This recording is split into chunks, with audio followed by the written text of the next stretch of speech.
live at some point. So, got it. Close Got this as it. soon as it does. I gotta do that. So you might And hear then like a looping for a second, but it'll be done in 1 second. I just gotta make sure that we are live. There we go. All right, so that is closed, and we are now live. Ladies and gentlemen, boys and girls, right. how are you? Welcome to Reefer Madness. I am your host, John J-Ro Rotolo, and we are joined by our newest co-host, Mr. Scotty. How you doing, buddy? Good, John J. Rotolo. Look at you, bud. Yes, sir. Freshly shaved for you, Haven't upstairs seen and that in a while. downstairs. Oh, cool. Well, good to know. Yes, sir. I know how you like it. How you been? Good, bud. I got vacation from work, so I'm chilling. Are you hitting some Two. golf balls or licking some golf balls? I've only been licking so far, but tomorrow I'm going to go hit some golf balls. And what are you on 18 holes? What is there? There's a number, right? Like I shot a two something. Yeah, not a two something, but I usually shoot like a 90, 85 to 95. So So pretty I'm a much, novice. so like your IQ around. Somewhere's in the 80s to 90 range. Yeah, pretty much. Just, Yep, that's about it. just above a slow adult. Just above special ed. Ella, did you ever hear that song "Special Ed" by Stephen Lynch, the comedian? Not that I can remember offhand, but I'm sure I have in my travels. It's pretty funny. It's about a guy who's retarded, and he just sings a song about him, and his name is Special Ed. It's quite hilarious, and that was I'm gonna have back to in the check it out. day when you could say the word retard and stuff like that, and you wouldn't get, crucified.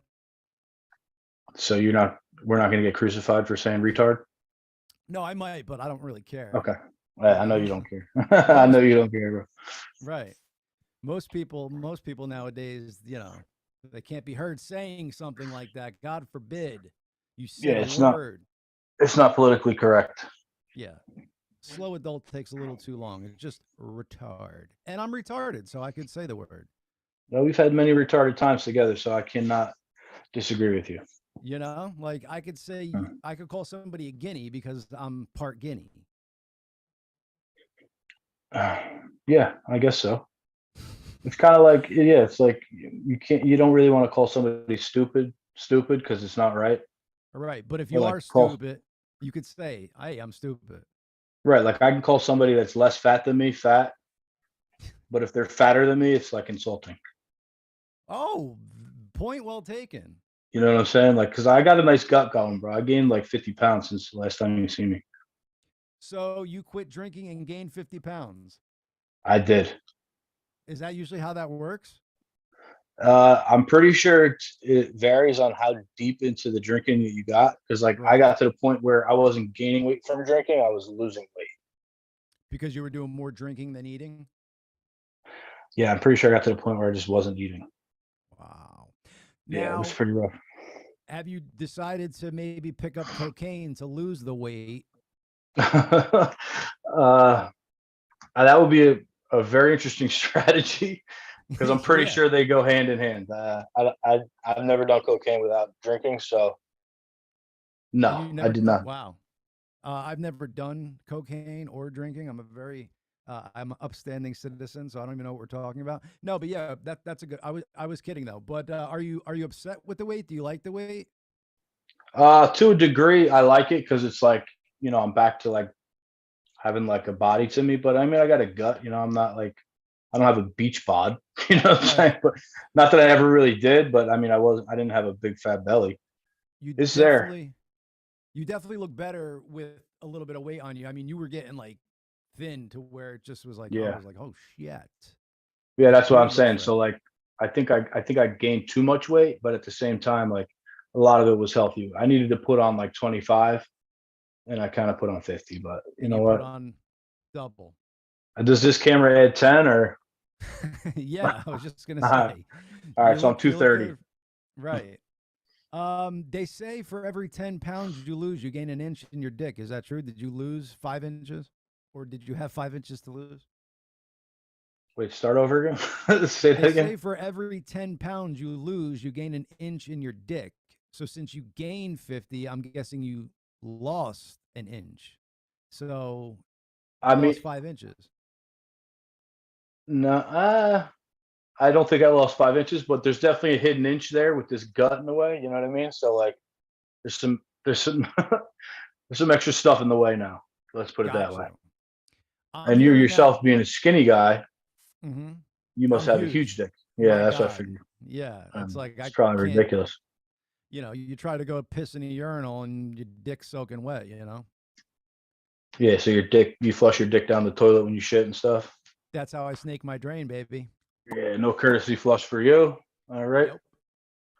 I Courtesy understand. flushes for losers. Okay, you got the instruments over there. Yo, say J-Ro show. J-Ro Show. J-Ro Show. Well, that sounds like something I was hallucinating when I was drinking a lot. Welcome to the J-Ro Show. Yeah, so All right. I've never known that you could hallucinate. Now, was it hallucinating from drinking or the hallucinating from like stopping and going through withdrawals? The withdrawal part. Got you. And you had like serious hallucinations. It wasn't like you were seeing stars or like maybe a person that wasn't there. Like you had full on stories. Full on, bro. Like shit that when I tell people, they're like, "What the fuck?" Like, because people don't realize the extremities of where you can get with this. And when I these weren't hallucinations from when I started to try and stop drinking. This is just when my body didn't have enough alcohol in Okay. it. So it should be And just like a normal day. right, right. So did this happen like on so in other words, let's just say Monday, Tuesday, Wednesday, Thursday, you're drunk. Friday, you slipped up, you didn't have a little bit of alcohol, like you couldn't get alcohol for a bit of time. It would start like that, or it was when you were Yeah. quitting. Wow. Yeah, because when I was quitting, I was in the hospital. Mm-hmm. Well, as you know, I mean, I was in the hospital for quite some time, 11 days. So they had me on all sorts of fucking weird drugs that wouldn't allow me to have the withdrawal symptoms. Okay. So like when And I was drinking and I, like you said, like if I just didn't have enough alcohol readily available, I would just start seeing shit, bro. One time I was at my girlfriend's house and I thought there was a big ass spider on the wall. right. I don't know if I ever told you this story, but so in my world, there's a spider on the wall. I'm freaked out. I got to kill the spider, Okay. but it's not there. So I take a hammer and I'm smashing the wall. Yeah, it's happened. Oh my God. Was Yeah. your girlfriend there? Yeah. And She what was she saying? Like, Scott. she was like, "What the there?" fuck, dude?" She's like, "Yeah, you got it." And I'm like, "Nah, it's there. I can still see it." And like, I put a big ass hole in the wall, and then I got a fucking aerosol can of like hairspray. I was lighting it on fire, Oh burning my this wall. God. They were talking to me and shit. There was like a whole army of them back in there. Now, It was when you remember this back, are you seeing spiders in your brain like now, or do you realize that it wasn't there? well. I'll tell you how I realized that it wasn't actually a thing was Yeah. because like months after, she had fixed the hole in the wall because her landlord wasn't feeling it. And like, I'm glad I didn't burn the whole fucking building down because that was pretty Holy wild. But shit. yeah, dude, because insulation and shit or whatever I was doing at the moment. And she just went into full blown tears and she was like, that never was a thing. And I thought she was kidding, but then I could tell how serious she was because she was crying. She told me how hard it Wow. was to watch me go through that. And I was like, wow, Now this that's is kind of a hard after pill to swallow. this is after you've gotten sober. That was after, yeah. Okay, so what a crazy realization then, right? So like you're sitting there, you have this vivid memory in your mind of what you were doing, and then you get told what you actually were doing. That's got to fucking flip your brain in a little bit, no? Well, yeah, that's because the thing about it was like what I was doing in my mind and what I was actually doing were the same. The only difference was that there was nothing there. Right. But that's a big difference. It's not just like Right. So like the getting- physical act of what I was doing, was fine. like putting a hammer into a wall and lighting it on fire, shit, that all happened. Yeah. And then I hid out in the bathroom, and her bathroom, you've been to her apartment. So her bathroom is like maybe 20 feet from where the The front wall door? was. It was Okay. like the external wall. And I'm freaking out, and they're shooting fucking webs at me, bro. Like, and they're all these little crazy, like gnat looking shits flying, millions of them. Wow. And I'm freaking out, hide behind the bathroom door like this and shit. And I'm like, babe, get him. And she just like very meticulously would just go over and like grab one, throw it out the front door, and sit back down. And I'm asking her, I'm like, why are they not shooting anything at you? She's like, I don't know. Like, I don't know God if she bless thought her I for- was, well, I don't know if she thought I was joking. Yeah. But that's a pretty fucked up joke if you're just destroying the house with a hammer and a fucking fireball. You know? That's crazy. I mean, that's a Yeah. story, huh? Too bad there wasn't a reality camera checking this out. Like, could you imagine seeing some of this shit played back to you?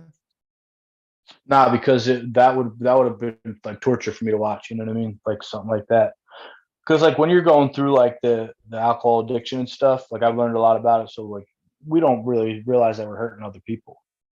Right. And like, and me and you have even spoken like some of the times when you wanted to just fucking wring my neck because I'm just being a complete goon.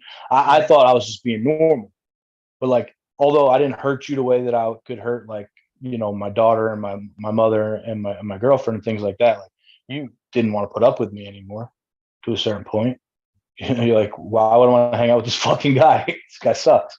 Well, which was a strange feeling for me to have about you because, like I said, I've always enjoyed your company, building a great friendship with you, loving you as a friend, and then like always would want to hang with you, never would be like, fuck, I gotta see Scott. It wasn't ever like that. And then that time in AC, I was just like, whoa, like this kid is reckless right now. And just like it just wasn't you. It wasn't the Nah, Scotty yeah. that I know. Because of alcohol, and like you said, like you and I hit it off real quick. I remember meeting you at Bonacera there in Red Bank, and we became buddies right away.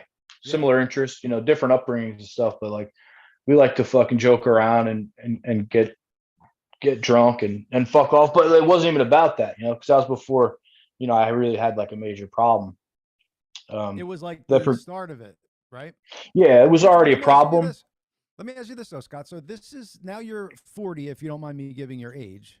I'll be 40 next weekend. Yes, but 40 Thank next you. weekend. Congrats. Happy birthday, you prick. Aren't you 40? No, I'm 25, ladies. Oh. But no, so yeah, I Okay. am 40. But no, so how did you go your first 40 years and have the drinking under control, and then all of a sudden it became a daily thing, like slow progression? Was Yeah. this No, it was actually pretty quick progression because I just kind of started hanging out with all the wrong people, which the people that I was hanging out with weren't bad people. Are you You saying know what I'm me? saying? I'm No, yeah, definitely well, kind of. drinking. I mean, because like me and you, For sure. we were drinking a lot. Yeah. The only difference is that I would drink like that all the time, And I and didn't I know that. also, right. And I also have like something that's called alcoholism, which is Are a you little bit familiar with different. that? That's something that nobody knows. It's not like medically But understood. this is possibly what they're calling the alcoholic gene or something. Well, there's the thing, yeah, something like that too. Because my mother, had her addictions, and my brother had his addictions too, and it's one of those things, like being that it's kind of misunderstood by medical fields and experts and stuff like that. It's like, now I have to worry about my daughter. She's 16. Her mother also has alcoholism in her family. Did you tell her Uncle John's number for when she's 18? Yeah, I'm gonna erase your number after this video. All Oh, right. Leah, do you need a ride somewhere? Uncle John's got you. Yeah. Especially, yeah, definitely gonna erase the number. So, how long is this video? Yo, but well, here, so this is funny though. I'm like kidding, joking about that, but there's some fucking serious creepers and fucks that think like that. Not Oh yeah. only, I think Josh and I were talking a couple weeks ago about it, but like, were they groom people, guy or girl, whatever, they start grooming them from a young age to like start putting thoughts in their head. It's like fucking mind blowing that people could be that evil to do shit like that. And then if You you're, mean like pedophilia shit? yeah, yeah, yeah. And then if you're grooming them from young to, when they're a little older, whatever, like there's still so much thought process in there that you're consciously thinking. So you're consciously making this horrible, disgusting decision to do. Yeah, see, something like that, I didn't realize that that was actually something that people do. But Me at the either. same time, like how sick and perverted it seems like for me as a father of a 16-year-old. Because I mean, look, these girls are growing up. We understand you're a man. I'm a man. I'm sure there's men watching. They get it. But at the same time, like you said, that mental processing of what you're actually trying to accomplish here is fucking wrong. It's really disturbing. And not for nothing, like I've seen 16-year-old girls that have bodies that belong Yeah, on a 25 that year old. yeah, they don't stop. Yeah, I know. But I'm still not attracted to it because I see the little girlness on their face. You know what I'm saying? Like, I regardless do. of what's going on, I just don't understand it as a human being. Like how you could be that perverted to, be attracted to somebody that young. And then with that, knowing what it's going to do to that person in the future, it's just like a sick, disgusting, vicious cycle. It's crazy. Yeah, it's really sick. I had a friend that we used to work together, and he got a lot of girls. He's a good looking guy. And then he was telling me about this one girl. She was like a hostess at the restaurant. Like, dude, she's like 16, bro. You're 35. He's like, oh yeah, it's legal, with Yeah, age of consent. consent, Yeah, supposedly. Yeah. yeah. But I'm like, dude. But I'm like, I mean, she's cute and all, but I'm like, dude, that's fucking gross. And he justified it in every way, and I just had to stop the conversation. I didn't stop being his friend because I mean that's not Right. my business. But at the same time, I'm like, dude, this guy's a Yeah, I creep. don't think you're double dating with that couple though. Yeah, no, I'm not gonna invite my girlfriend out to with fucking my buddy and his teenage counterpart. But at Oh, the so same you got time, your person you're babysitting. yeah, we're having sex. It was a good friend of mine. It's just one of those weird things that I couldn't like comprehend, and he completely had an all understanding of what he was doing. So And he's actually settled down. as a dad with a 16-year-old, what goes through your brain like a 35-year-old dating her? Like, what do you do as a parent? Is I guess my question. Like, can you stop it? Do you allow it? Yeah. What do we do here? See, that's kind of hard too because like my daughter at that time was like 11, 10 or whatever, um but now that she's fully developed, she's grown up. I mean, obviously she's maturing as a person, but like she's developed, like her body's developed to where it's going to be. She's got a big It's schlong, you're saying? Yeah, it's definitely bigger than mine. No, but it's like one of those things where like how do you control this? You know what I'm saying? Like, I can't chain her up in a room and tell her what to do and not to do as she's becoming a young adult. But at the same time, there's got to be boundaries set. And also, like my sister, you met my sister and her husband Vic. Yeah, cool people. He's 14 years older than her, Oh, really? Well, he and she acts was way more immature, so I would never know. yeah. He's a fucking goof. He's a good dude, but like when they started dating, she was 16 and he was 30. And Right. she lied and said he was like 20 something because he looks younger and he's like tiny guy. He acts younger. But we kind of had an idea. But even still, at 23 or whatever she was selling him as, it was wrong. But like, look now, they've been married for however long. They got 4 beautiful children and they have a life. So it's like both sides of the coin. Like, this guy's a fucking creep, but Right. he's actually made this woman his wife they've been married for like Right. 12 Right. years. Right. Well, I mean, that was a bunch of like, wasn't Priscilla Presley like fucking 14 or 16 when Elvis married her? That I I, don't know, but we I could might have definitely that find wrong. out. Yeah. But I mean, it couldn't be that far off from the truth. You know what I mean? If it's something that you even thought you heard, but like back in the day, it wasn't. It was nothing. Like to Right. have That's that what I'm type of getting relationship. to. Nowadays, everything's strange. You can't say retard anymore. You know what I mean? Everything's got to be like a certain way, or it's Right. wrong. Um, I don't see myself being able to do something like that with someone that's considered a child. But Well, what I was saying is in 5th grade, I started hooking up with women, girls, fucking girls. oh yeah, you told me this, yeah. So like, and then in 5th grade was hooking up with the 7th grade chicks. So by the time I got to 7th grade and I'm looking at the 5th graders, I'm like, these are little kids. Yeah, you're I'm disgusted. thinking, yeah, like, well, I wasn't disgusted because I was happy that I was hooking up with 7th graders, but I'm just saying. No, me I know, as but a- you're looking at the kids as children. Right. Like, and that's only a 2-year difference, and we're in the same school, and I was looking at them as like they were young kids. You know, And so 2 once I years. got to high school, it was totally that 2 years, 3 years, that wasn't part of it. But just, as a kid, I was like, these are young kids. Like, I know the times table, and they could barely say ABC, is how I felt. But also 2 years prior, you were doing whatever the fuck you were doing with the girls in 7th grade. Yeah. And I look at it, and our class, I just think was like sexually advanced for our age, because I'm guaranteed that the next classes weren't doing the stuff that we were doing. Like, I fingered a girl in 5th grade. A Yeah, 7th so I didn't grade. do that, but I had sex in 7th grade with my first girlfriend, and it was 7th grade. none of you my had friends were sex? doing that. Yeah, Damn. I'll never forget. It was down in my mom's house. We had a 2-family house, and the ladies that lived downstairs weren't home.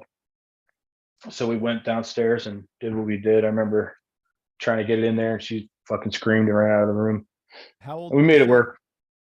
12. So you were 12, both 12. We were both in 7th grade. Whose idea was it? I don't know. I guess it was a group How do you effort. remember? Like, I remember my first time. I don't Well, I remember mean, the second because we time were or the together second for time. quite Okay. some time. Like as like little children dating, we were dating for months and months, and we had done all the other stuff, Gotcha. So Did you wrap it? hmm, see, I don't even remember that either. So I mean, Wow. How could you not? This Bro. is your first time. bro, alcoholism.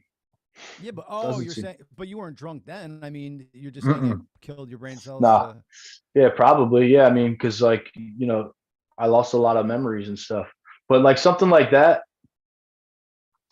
I don't remember the first time, but I know after that, moving forward, we were definitely using protection. Because my mom was a little fucked up. She had addictions and shit too. So she would buy me condoms when I was in Same 7th thing. grade.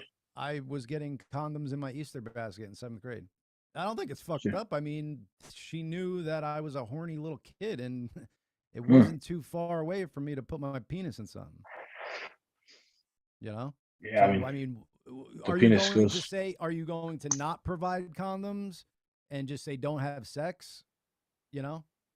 They're going to do it. It's not like you're giving them permission. You're just saying when you do, put this on. yeah, It's like, yeah, you're right. like I would prefer, I'm not granting my kid permission, but I would prefer that they had some, Yeah, protection. You don't want them popping out a baby. right. Like, That's I don't some want you scary shooting shit. people with a gun, but maybe carry it just in case. That's a little that's a little aggressive, but yeah, I see where you're going with that. Here's your Okay, gun, kill don't shoot everybody. it. Yeah, Kill I know. all the gay and transgender people. Just kidding. No, I really am kidding. Kill No anybody shit. who says statements like that. Yo, what do you think is going on with Ukraine and Russia? You checking that out at all? Yeah, I haven't been too up to date on it, but it's getting pretty deep right now. And I mean, the fact that Ukraine's actually really holding their hand there.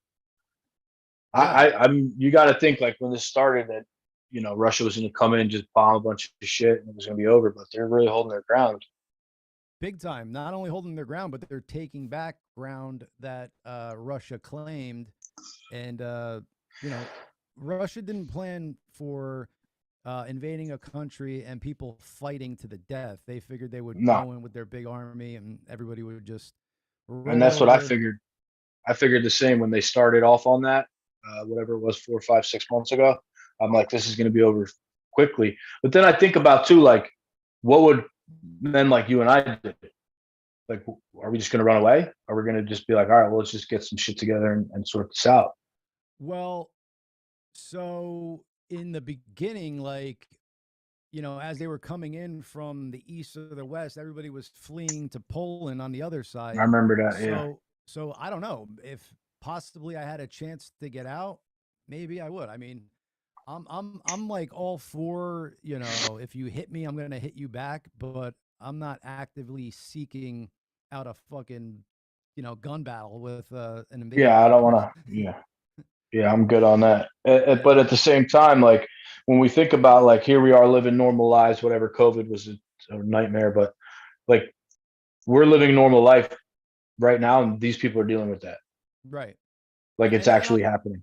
yeah, and I'm completely joking. If our country was getting invaded, I absolutely would stay and fight. I would not, but I would never join an army or, like even 9/11 was like the closest I got to being like so patriotic that I wanted to fight for the country, but still didn't. So Yeah, me neither. And I graduated right before that. So I graduated high school in June of 2001, and obviously September 11th was 2001. I had a few friends that went off, two in particular, and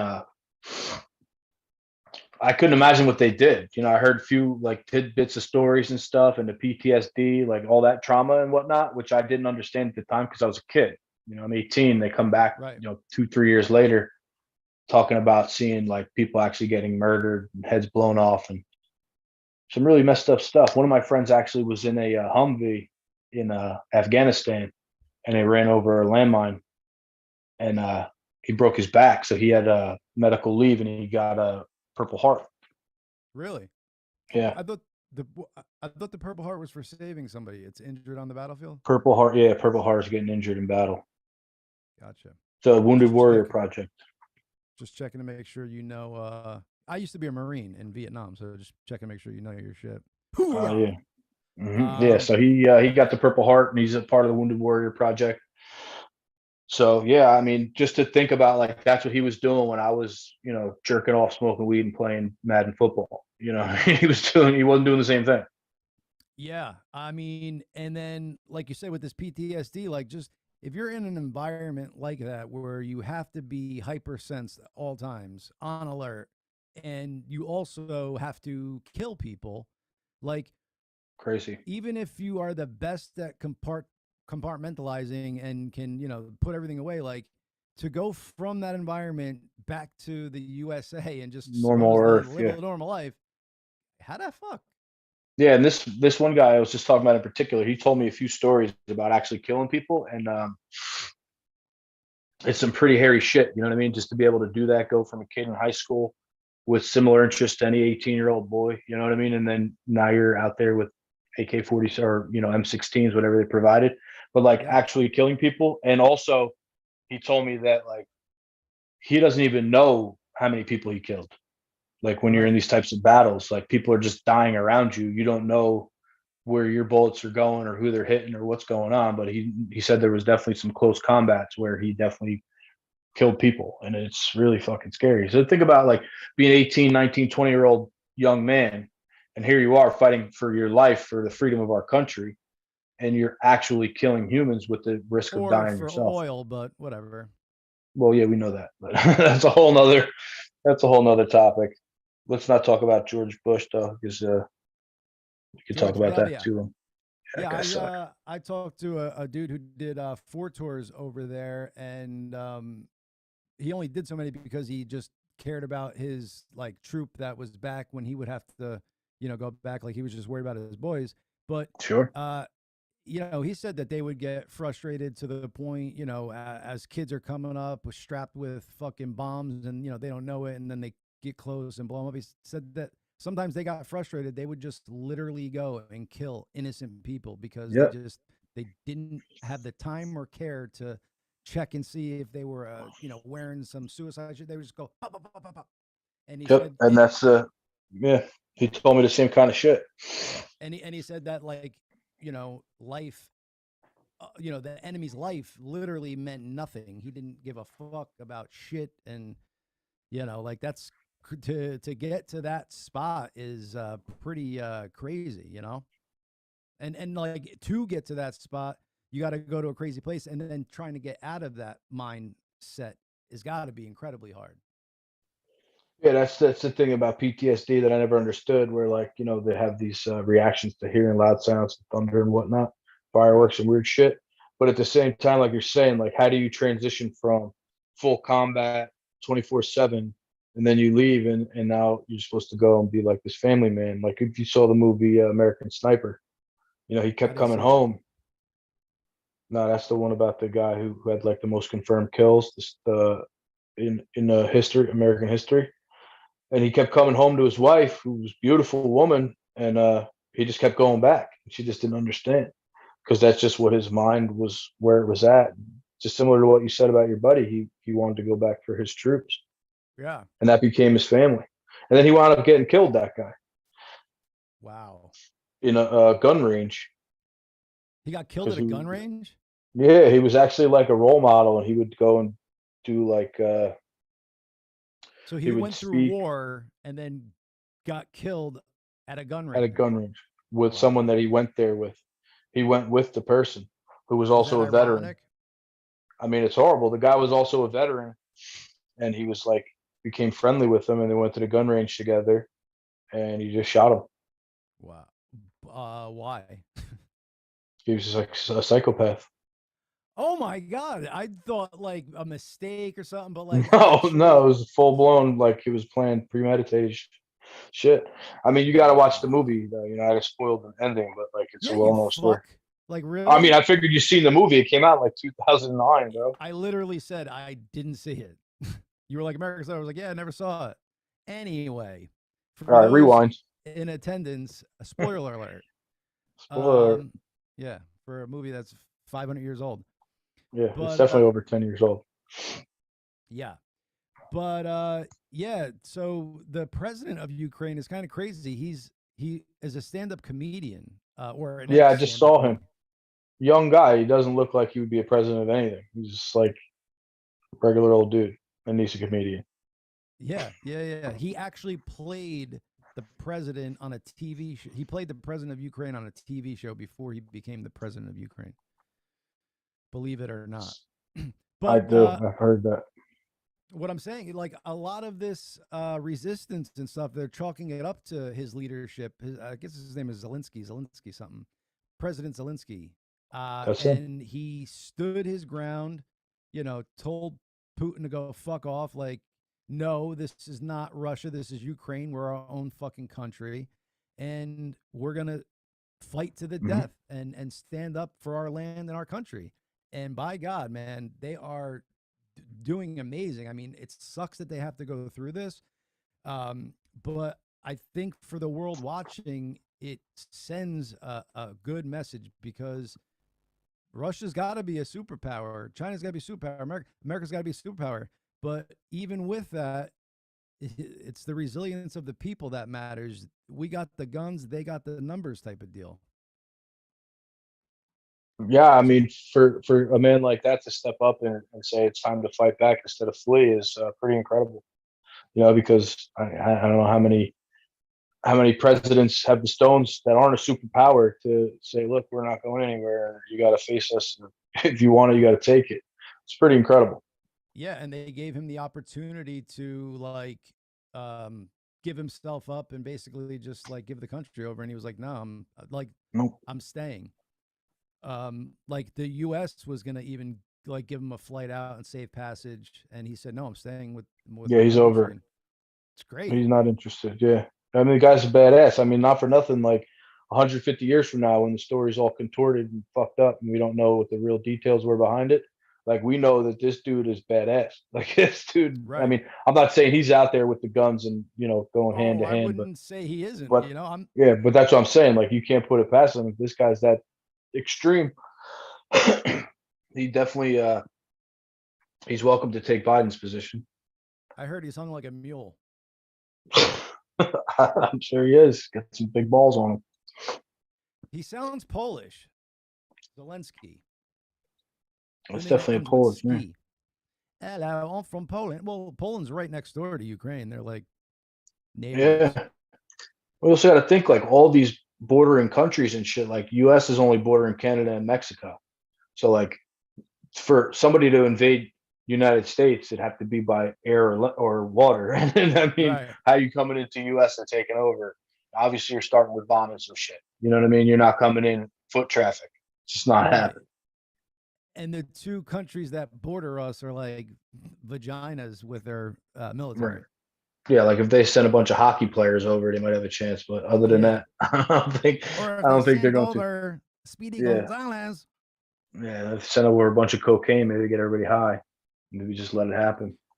Well, it is kind of funny when you think about it. Like all the cartel in Mexico, the only reason they have any power is because of substances that drugs. we made illegal. Yeah. All the drugs, yeah. No But, shit. you know, if that wasn't, and it's clear that the U.S. is not against drugs. I mean, they've sold them, they've smuggled them, they've allowed them into the country. You Yeah. know, they It's a conspiracy. experimented on their citizens with it. So, if they just like, there would be no cartel in Mexico. Like, if they didn't have cocaine and pot and shit to get over the border. Yeah, because you think about all the money, you know, whatever we talk about, Pablo Escobar and all these, you know, El Chapo and all these huge people that are going to be like go down in history. But like without the U.S. bordering that country, like who the fuck are they selling all this drugs to? Right. Like the I'm majority sure. of their money's coming through Miami. You got to assume, right? Texas, Miami, these types of places. Like we're not getting Yeah, New drugs Mexico. we're not getting drugs in New Jersey if it didn't go through fucking Miami. And I doubt any of Mexico's drugs are really going to Europe. Like they're not going to get fucking Mexican weed all the way in Europe, or No, maybe they'll get some coke and shit. But majority of it's going to the U.S. and that's U.S. it. Yeah. And I'll tell you what, like I don't know how deep we're getting into the drug talk, but like when I was in Jamaica, I got myself on some serious blow, and Really good blow in Jamaica. yeah, it's not like you get around here at all. But think about how many people touched it before it made it to fucking New Jersey. Oh yeah, I mean for sure.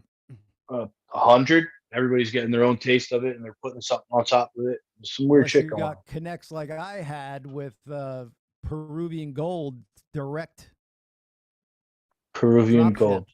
gold. I'm not joking, dude. Some of this stuff that I don't even want to probably say it on here, but whatever. I don't give a fuck because I don't do it anymore. But on the dark web, the quality of drugs that you can get is insane. Like Yeah, I heard about that. They actually have a special on Netflix. Something the about the dealers are dark web. rated. It's like eBay. You know, 5-star dealers, 4-star dealers. You know, and then anybody with 1 stars you don't go with because they'll have like 1 star and their prices will be so cheap. But it's like literally like Amazon, eBay for drugs or really anything illegal. You could buy guns and fucking bazookas and shit. Like the only thing you can't do is like a child pornography. You can't like have any of that shit on there. But there's murder for hire. There's literally like it'll say like 100 grand murder for hire. And like the way this shit works is you put the money in escrow, so the site holds the money, and then you buy your service. Once you get whatever service you have, you then tell the site they release the funds. So they make it so you basically can't get beat. Some dealers have where there is no escrow and they could take it right away, and those are the ones you don't fuck with because they could rip you off. But I'm saying like literally, you know, Molly, ecstasy, acid, weed, fucking cocaine, like, but the like one stop from the manufacturer the most. You know what I'm saying? Like it was all that Right, so you're pure getting the real natural. shit. Yes. Yeah, and nowadays, you know what I mean? Like, especially getting drugs around here, been hit so many times, and then they're putting fentanyl on that shit.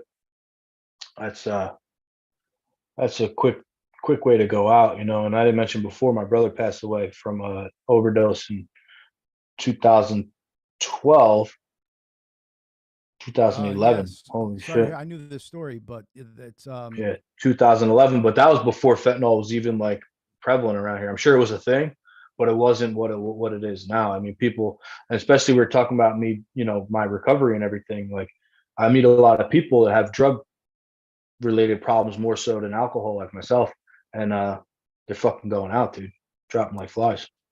Well, yeah. I mean, that's scary. To think that you could be going to do coke and then it's fentanyl. You know what I'm saying? Like they're Yeah, cutting uh, fentanyl with drugs that don't even have a mix to it. You know what I'm saying? Like, right. okay, And they don't even heroin. have the same effects. Right, like heroin and that, I get it because they're similar effects. But the moment somebody Hmm. goes to do coke and it's fentanyl and they're fucking sleeping on in their bowl of soup. Yeah, that happened to me.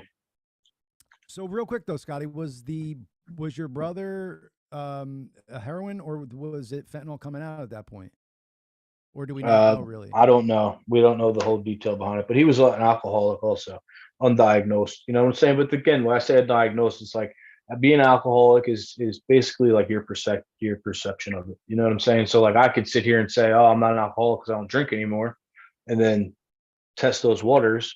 You know what I mean? And find Right, out the hard way, and then right, still be in denial because there are plenty of people that find their way into a program or whatever, and they're like, "Oh, I'm fine. I'm not an alcoholic or I'm not a drug addict." But then obviously, drugs and alcohol are a little bit different because of the dependency and stuff like that. But at the same time, like alcohol takes a long time to become dependent upon, and a drug, could be especially overnight. one, yeah, of that nature, yeah. So my brother was an alcoholic and he turned to drugs, but he just liked to party and get fucked up. He followed Fish. He went to like over 200 shows, never held a real job, never got a Oh license. wow, He was just a party guy. that's cool though, You dude. Like Yeah, that's you a would have loved him. fucking yeah, that's a cool life, man. Go 200 fish shows and just like I wonder what that's like to do something like that. For how long did he do that? Because some people do it for like years. Oh, I did for years. Yeah, he wound up getting in with the band. He was like part of the road crew. And Wow. he used to go off and just leave New Jersey with no money, just hop in a van somewhere and just go follow the show. I love that. I mean, I hate that his life ended the way it did anyway, but I wish I got to know what he would be doing today. You Probably a know? mixture of probably a mixture of nothing and drinking because his alcoholism didn't go like to the degree mine went. And we've talked before, alcoholism has got a lot of different stages to it, but the drug thing, man, that'll take you out. And I said that happened to me. I thought I was getting cocaine. I got fentanyl one time. It was pretty fucked up. Fentanyl or heroin? One or the other. I know that because it definitely wasn't cocaine. And how did you feel? Did you like were you like nodding or like Yeah, I was sick, bro. It made me really sick. wow. And you were drunk on top of it. Oh, I was wasted. I was in Atlantic Cuz City and I had won a bunch of money. I met this dude and he was like, oh, I got all these drugs, right? And he gave me a taste. I mean, I don't know like how detailed we can get or not get on the show, but it we seems can like talk we can about go. anything, so please go ahead. You Yeah. can say So shoot, I shot, pitch, so cock, motherfucker. yeah, all that fucking shit. So the guy's like, oh, I got all these drugs, right? And I'm like, I'm gonna get some drugs. I'm wasted. I just won a few $1,000s in like 6 or 8 hours, and he let me taste it, and it was really good. So I bought a bunch of bags. I bought like 4 bags off this dude. What does Put it that up in the cost? room. Roughly. I don't know. He gave me like 5 bags for 400. But I was planning on just making a mess of myself. You know what I mean? Because And like I what did said, you win that night that you didn't give a fuck about spending 400 on drugs? I won like 4 grand. Hey. Yeah, I can tell you that hand later too. I don't forget my hands. That was a good hand. No, you So don't. yeah, I'll tell you that too. But I did that. I stuffed this stuff off in the room. I went back down to the poker table, and I just kept nodding out. I knew something was wrong because when I did the when no, at first I went back to the table and I was playing, and then like half hour goes by, and I'm like, oh, I gotta go back up to the room. You know what I mean? I go back up to the room. I just took a little key out, and it just got like this burning sensation, like all the way up my fucking like my fucking nasal cavity, all the way up to my head, and I was like, ah, and I just didn't get it. Right. So obviously, being an alcoholic and loving drugs, I just tried the other side.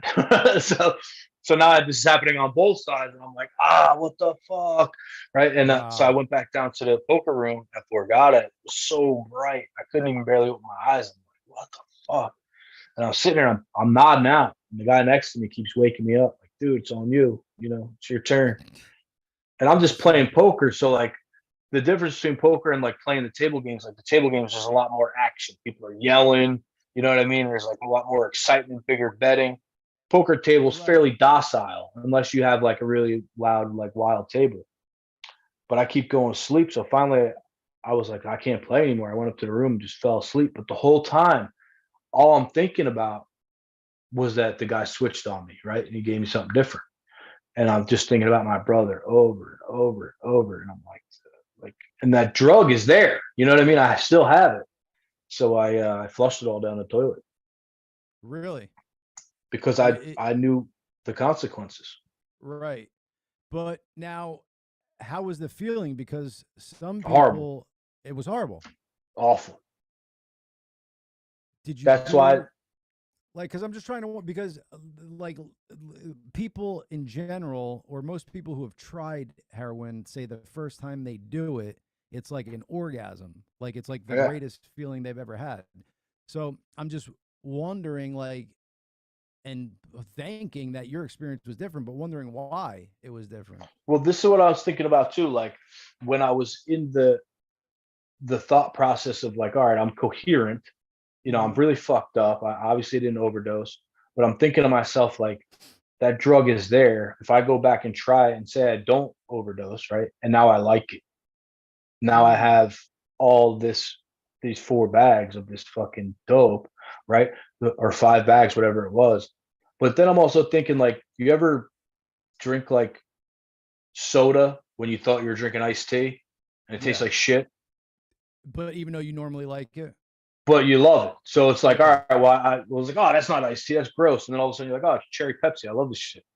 So right. like I'm thinking about maybe that was going on in my head. Like I so wanted to feel a certain way. It made me feel a different way. But thank God for me at the time, my alcoholism and my addictions hadn't gone to like extremes because I definitely would have fucking kept going with that. Who knows where it would have taken me. Oh, That's a yeah, dark that would have been fucking bad. that's a dark place, bro. Oh, for That's some sure. yeah. And like I saw my brother going through. He got clean for like 2 years. He started Oh to turn man. his life around a little bit, and that shit'll get you, no joke. And the kid I grew up with, he just died.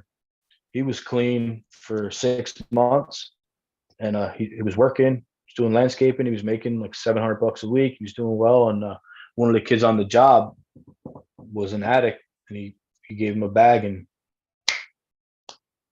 dead that Wow. night, I just like that. yeah, I know like a bunch of people that have died from heroin, OD'd, but also just know a bunch of people that are just forever on it, like On it, yeah. And it's just a matter of time until they get that bad batch or whatever. correct. I mean, there's really I don't think there's like 85-year-old heroin addicts No. unless they start at 85, Yeah, no, you're not gonna make it that far. Like it's Funny usually story, but death or jail. that's what they say, death jails and institutions. But I just spoke at a rehab tonight. That's where I was at Are before they here. accepting new members? Mhm. Are you gonna go? Yeah, I got to go tell them this is what your life is like after you do drugs. Hey, The J Ro if you want Show. to be cool, do drugs. Hey, quitting's It's cool. for wait, Losers. quitting's for losers. Yeah, Yeah, I'd be I agree. bad at rehab. No, well, I met this kid tonight who said that he overdosed 10 times. What? Yeah, he said he overdosed 10 times and now he's in that rehab facility. And I'm like, dude, like, how and I asked him, I said, how do you, like, you died, you pretty much died 10 times. And how do you, like, in your own mind, I understand how addictions are, but how do you go back and be like, fuck it, I just died 10 times. I'm going to go do this again. Well, because part of it, he has to want to die. I mean, 10 times is like you're flirting with death. They weren't on purpose, they were 10 accidental. 10 accidental overdoses. Yeah, the kid was 21 years old. I just met him. I didn't get his name or nothing. We were just talking after I said my part. You told me that. I was like, bro, you got to figure out something, get on the right path because you're going to fucking die, dude. There's going to be a time where nobody's there to save you. Yeah. Death, I mean, death is permanent. well, we don't know. Well, Jesus rose that after the existence, third day. his Jesus rose after existence. the third day. Hey, Oh, this guy Zeus. might be the new Jesus. Oh, No, I'm the devil. Come to me. Worship me. I am Lucifer. Yeah, you should put on like some crazy ass mask next time you do a Don't podcast. tell me what to do, motherfucker. All right, that's like Mike Tyson. That one. Like, you know what I'm saying? Like, I went to high school, and then, like, I was a boxer, and then, like, you know, I don't know, it's individuals and stuff like that. Mm, That's my Mike similar Tyson. story. Well, it's pretty good. I mean, could use a little work, but I'll give you that. Like, you know what I'm saying? But he is crazy to watch, dude. Like, I mean, we kind of grew up and were young when he was like in his heyday. But if you go back and watch his run and what he did, like for boxing, is crazy. I do not think that anybody could beat him in his prime. I think Mike Tyson in his prime beats everybody. Oh, and this guy was obviously he was a little special ed, and he was very slow mentally to develop. But he also was a drug addict himself. This guy was out of control. Mike Tyson? 100%. Yeah. So I think he has like a speech problem, but he's fucking brilliant, dude. Like, are you sure he's got a learning disability, or are you just guessing that? No, I'm from the saying way he you was speak? slower to develop as a child. You know what I'm saying? He developed physically. The guy is Oh. fucking brilliant.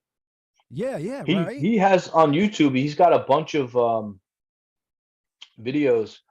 Well, not really videos of him, but it's him speaking about him being in recovery also.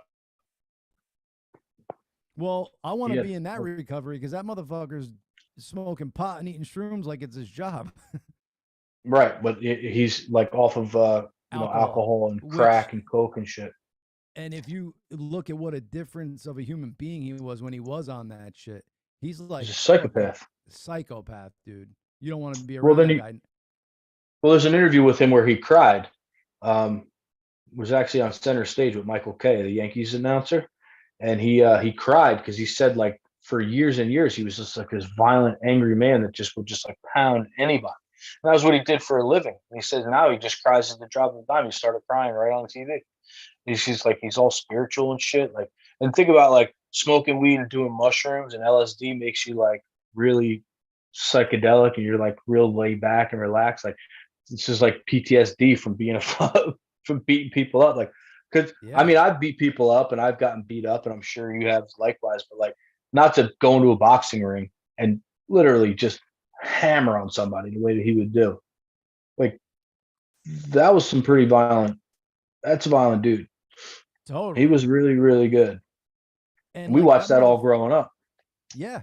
And that motherfucker fought, dude. It wasn't like he had like a fight a year. That motherfucker was fighting like 10 times a year. Yeah, like, he was out there. If not more. Especially in the beginning. Right. And he was like, out there.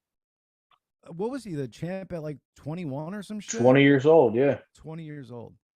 The fucking heavyweight champion of the world. Dude, he was beating up giants, bro. Like dudes that are like 6'4", like 240 solid muscle, and he would just go in there, all 5'10" of them, and just. And he was so smooth, dude. That fucking uppercut, the way he threw his whole body into it, bro, it would send them into a fucking other planet. You know what I'm saying? Like his head movement was so good.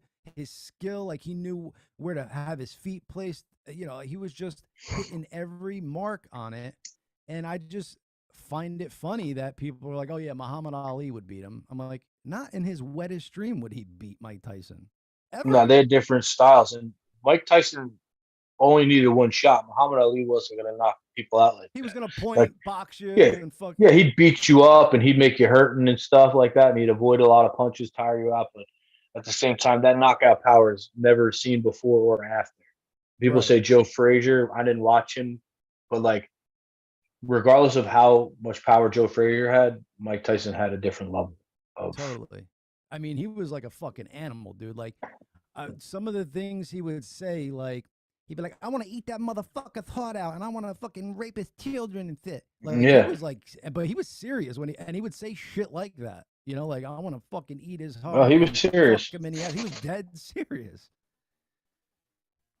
Which is, I guess, if you are in that, combat. John, you're sport. breaking up on me. Can you hear me? So I guess if you're in that combat sport Yeah. arena, you almost have to be like that. Am I back on?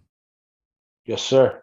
All right, Also, so yeah. like when you think about like when he, bit Holyfield's ear and shit, like what kind of a mental position are you in? Like emotionally damaged, mentally, physically drained, whatever it is, like to be a boxer with that mindset and be like, I'm just gonna eat this person. Like I'm gonna literally take a bite out of this man.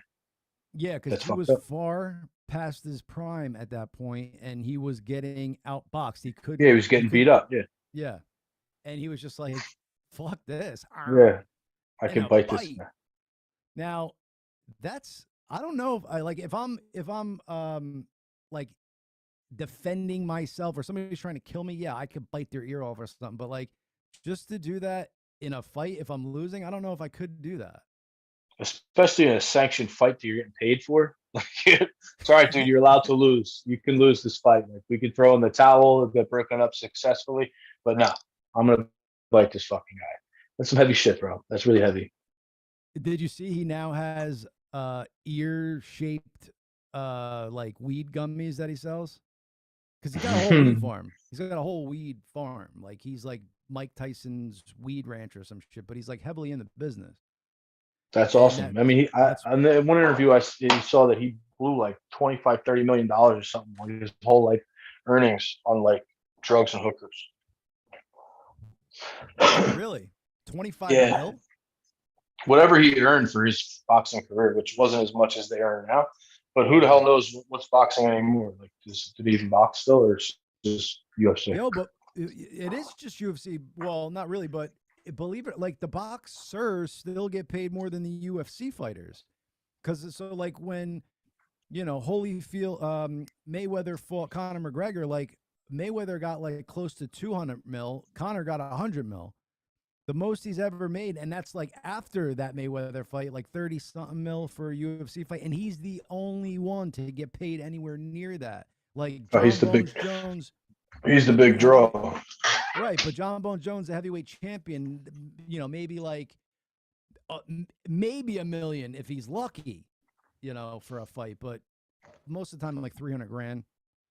Well, I don't know if you remember, but I was with you that night at the Mayweather at your buddy's house. Of course, yeah. I now that you say it, I remember you being there. Yeah, dude, what a fucking. To think about it, for Conor McGregor, just to basically Mayweather is looked at as the best boxer ever because he's won, he's undefeated and his style is great. Yeah, he doesn't have the knockout power, but again, like a point boxer, just really skilled, in the whole game. Yeah. And he also beat all the top fighters of that era. Right. He Pacquiao beat was Canelo, late, he beat but out fucking Pacquiao. Pacquiao was a little late, and what's the other one? Caesar fucking. The hell was the big, like I think he was Mexican. He was like a handsome Spanish dude, boxer. Canelo was Mexican. I don't know who you're talking about. I didn't follow boxing that much. Me either, but this is like on the names of like fucking. It's a bigger name than Canelo. Let me see. Well, you're gonna have to throw it out there, bro, because I have no idea. Is when I say his name, you're gonna be like, no fucking way. What do I type in? Mexican boxer? I don't even know if he was Mexican. Julio? No.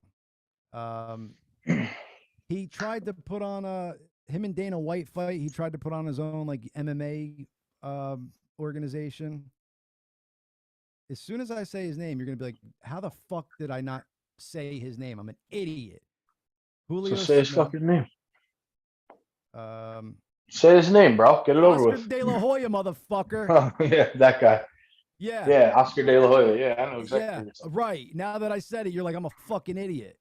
Well, you're the idiot who was trying to think of it so bad you didn't throw out the handsome Mexican guy. This is what I got from you. The biggest Spanish Mexican boxer ever. He's a name like Mayweather and fucking Holyfield. Pretty nail head. Yeah, well, at least you Anyway. found it. You had to Google it, right? No, I used Siri. No, I did Google it. Oh, okay. I know you did. But with why did I bring up Oscar De La Hoya? Because we were talking about Mayweather in his prime, beating up everybody. Oh yeah, so I was saying he beat up Oscar De La Hoya, I think. Well, he beat everybody. So I mean, if he's like 50-0 or something crazy like that. Yeah. When he fought Conor, I think he was 49-0, and then he became 50-0. But what I was saying about Conor was to jump into the ring for a scheduled 12-round fight with the best boxer in the world and to win the first 3 rounds for sure on the judges' scorecard. Sure, I remember. Yeah, he made it to the 10th round, correct? Yeah. And I mean, that's incredible. it's I insane. mean, he had no business. He had no business making it even that far. Right. You know, No so business. I mean, no business. Regardless of how good of a fighter he was a different style fighter. I mean, to stand on your feet with the best pound for pound boxer pretty much of all time for 10 rounds, like It's almost got to be so. Of course, his fighting background helps him, with his striking and punches and stuff like that. But if you are used to fighting one way, where you're using mixed martial arts and you're grappling and kicks can be thrown, to go from that to just striking with your hands, it takes you're that's wild. relearning things. You know what I'm saying? So you're changing the way you've been doing something for a long time. Like for me, it's easier to learn something than for me to know it and then be taught a different way to do it because it's still ingrained in me the way I already knew. So it's like, say we have a process to where every time the phone rings, I gotta agree with you on that. what's that? You got a what? Something's going on, bro. Oh. I don't know. You were So- like blanking out or something. So what I was saying is if you can go from, every time the Oh no, I phone got that rings- part. Yeah, that's Yeah, so My every time phone's the not phone ringing. rings, I gotta go like this every time the phone rings. And then now the rule is every time the phone rings, I gotta fucking do this or something. I'm so used to doing this that it takes me a second to fucking learn the other way because I'm already so used to it. So what I'm saying with that is like Conor had to, even though he was into striking and stuff like that, it's a Yeah, it was completely different. sport that you have to do and forget what you already know. Yeah, I mean, I couldn't imagine. I mean, just being a fighter and being able to take a beating like that is pretty incredible in its own right. You know what I'm saying? Continually just getting punched and punched. But yeah, to fight Conor McGregor to even get that far was pretty impressive. Obviously, he didn't really have a chance to win unless he knocked him out. At that point, we Right. got to assume that, right? So that's what he was going for. But like when we watched the fight, like 9th, 10th round, this dude was way more tired than Mayweather, and it showed. For sure. I mean, And that was really what it came down to for me was the cardio there, which I don't understand because to go 5-minute rounds, for a total of 25 minutes seems way harder. And you're using, all of your muscles seems way harder to me than standing up for fucking 12 2-minute rounds. Yeah, and I think it's 3 minutes, but at the same time, I think that the what it was is that Mayweather knew how to conserve energy, like Ali style. He's conserving his energy the whole time, watching this guy get tired out. And not for nothing, Mayweather was hurt. You know what I'm saying? It wasn't like he was just Oh, he took breezing some shots. along. I mean, he got hit. He could eat a punch, and he definitely outlasted him. Like, not for nothing, Mayweather usually outclasses his opponents so much that they're kind of boring fights. And this Yep. had some exciting moments in it, and somewhere in the 7th, Conor got like a second win and stuff like that. Like it was impressive to watch. Yeah, it was. I would definitely rewatch that fight. That was a long time. What was that, like 7 years ago? No, Yeah, far. Maybe close to, 6. yeah. 6 years ago. So he's coming back, dude. Did you ever watch Roadhouse, the movie with Patrick Swayze? Yeah, bro. So Of course. Conor and Jake Gyllenhaal are doing a remake of Roadhouse, and Oh, I love it Gyllenhaal already. is me too. And Yeah, Gyllenhaal is Swayze and whoever Connor's going to be, but they're filming it now. It's coming out soon, but Conor is also coming back to the UFC sometime in 2023. I'm positive. This motherfucker was just ballooned up like 190, 195 pounds. Big. Motherfucker fought 145, 155. He had the belt in those 2 weight classes. So to be walking around 190, almost 200 pounds, dude, he looked fucking beast. But he just started to shred back down. I'm sure he looked massive. crazy, dude. Like, you know, because Connor is just a ripped fucking like relatively thinner guy. So to see him fucking Yeah. up the weight, it was strange. But he's now like back down to his fighting weight. You know, of course he would have to cut weight because everybody does, but Of he's course, like, that's part of the thing. You wrestled, you did that. yeah, yeah. So it's let's go so- back to the movie though, because this yeah, sounds well, too hold on. good to be true. I'm getting to all of it. So All right. he's getting back down to his fighting weight, and he's like posting these videos of some of his training. And if he's posted wrestling videos, he's posted striking videos, and if you watch this dude's level of wrestling, which you really never see him do, like you barely see him use his jujitsu in wrestling, like this motherfucker knows shit that takes years to ingrain. Like he knew how to hold on to this side whizzer and ride the guy and not let go until the last second and pin down. His sprawls were like insane. Like just the way he knew how to wrestle, you would think like he must have grown up wrestling, and he didn't. This is something he learned later in life. So you're watching these videos. This dude is coming back with a vengeance, bro. And whoever is in those weight classes, look the fuck out. Roadhouse. So yeah, let's get back to it. Yeah, so Roadhouse, I watched the movie when I was a kid. Didn't really get it because I was a kid, but watching it as an adult, it's kind of an 80s movie, obviously. But I mean, the message is there. Like Patrick Swayze, I thought you'd be bigger. Like Patrick Swayze's kind of corny, but like Wait, he what do you mean definitely by kicks that? some ass. I thought you'd be bigger. What is that? Oh, you thought That he was- would be bigger in the movie? No, you don't remember that from the movie? No, The what do you blind mean? guy? I remember the blind guy, the musician. Yeah, so that was what he would always say. I thought you'd be bigger because everybody heard about Patrick Swayze. He was like the Ah, best bouncer around, and that was this quote from the movie. I thought you saw this movie. I saw the movie. I didn't fucking memorize the script. All right, well, it's part of the like it's a lot. It's in the movie a lot. It's not just like one time. It's the whole thing. I thought The you'd be guy bigger. over and over says how he thought he would be bigger. Yeah, it became a joke, but that was the thing because everybody after he beat everybody up, they'd be like, "Wow, I thought you were bigger. Thought you'd be Right. bigger." How many See- times have you heard that from your girlfriend? I mean, they don't really say it, but you know, probably a thing. It's probably a thing. I don't know. I got a pretty good track record though. Oh, he's got a good track record, mate. I've done Yeah. okay. Yeah, sure. What was his Yeah. name? I mean, Scott, have you ever been with a guy? No, what the fuck? Have you? No. No, me neither. So this is just weird questions. These are pretty much off of any topic How I do you- thought we would get into. How do you know you don't want to be with a guy if you've never tried? How do I answer a question like that? I mean, it's just. Answer it honestly. I mean, you answer it first, and maybe I'll piggyback off of what you had. Well, screen share. I know that I've never been attracted to a guy. Period. End of story. Like I could say Jake Gyllenhaal's handsome, but no sexual sure. attraction. So that's how I know that I wouldn't be attracted to a dude. It's that easy to answer. All right. Well, then I got the same answer. So there you go. Well, you- now, I don't know why you even talk about things of this nature. By the way, well, I'm coming out of the closet. Dennis Quaid. Well, this guy's like the worst actor of all time. He's the best B-list actor ever, and All right, all his so- movies are bad. Am I sharing the screen? You can see this, Scotty? Yeah, it says I All right. see Connor and Gyllenhaal.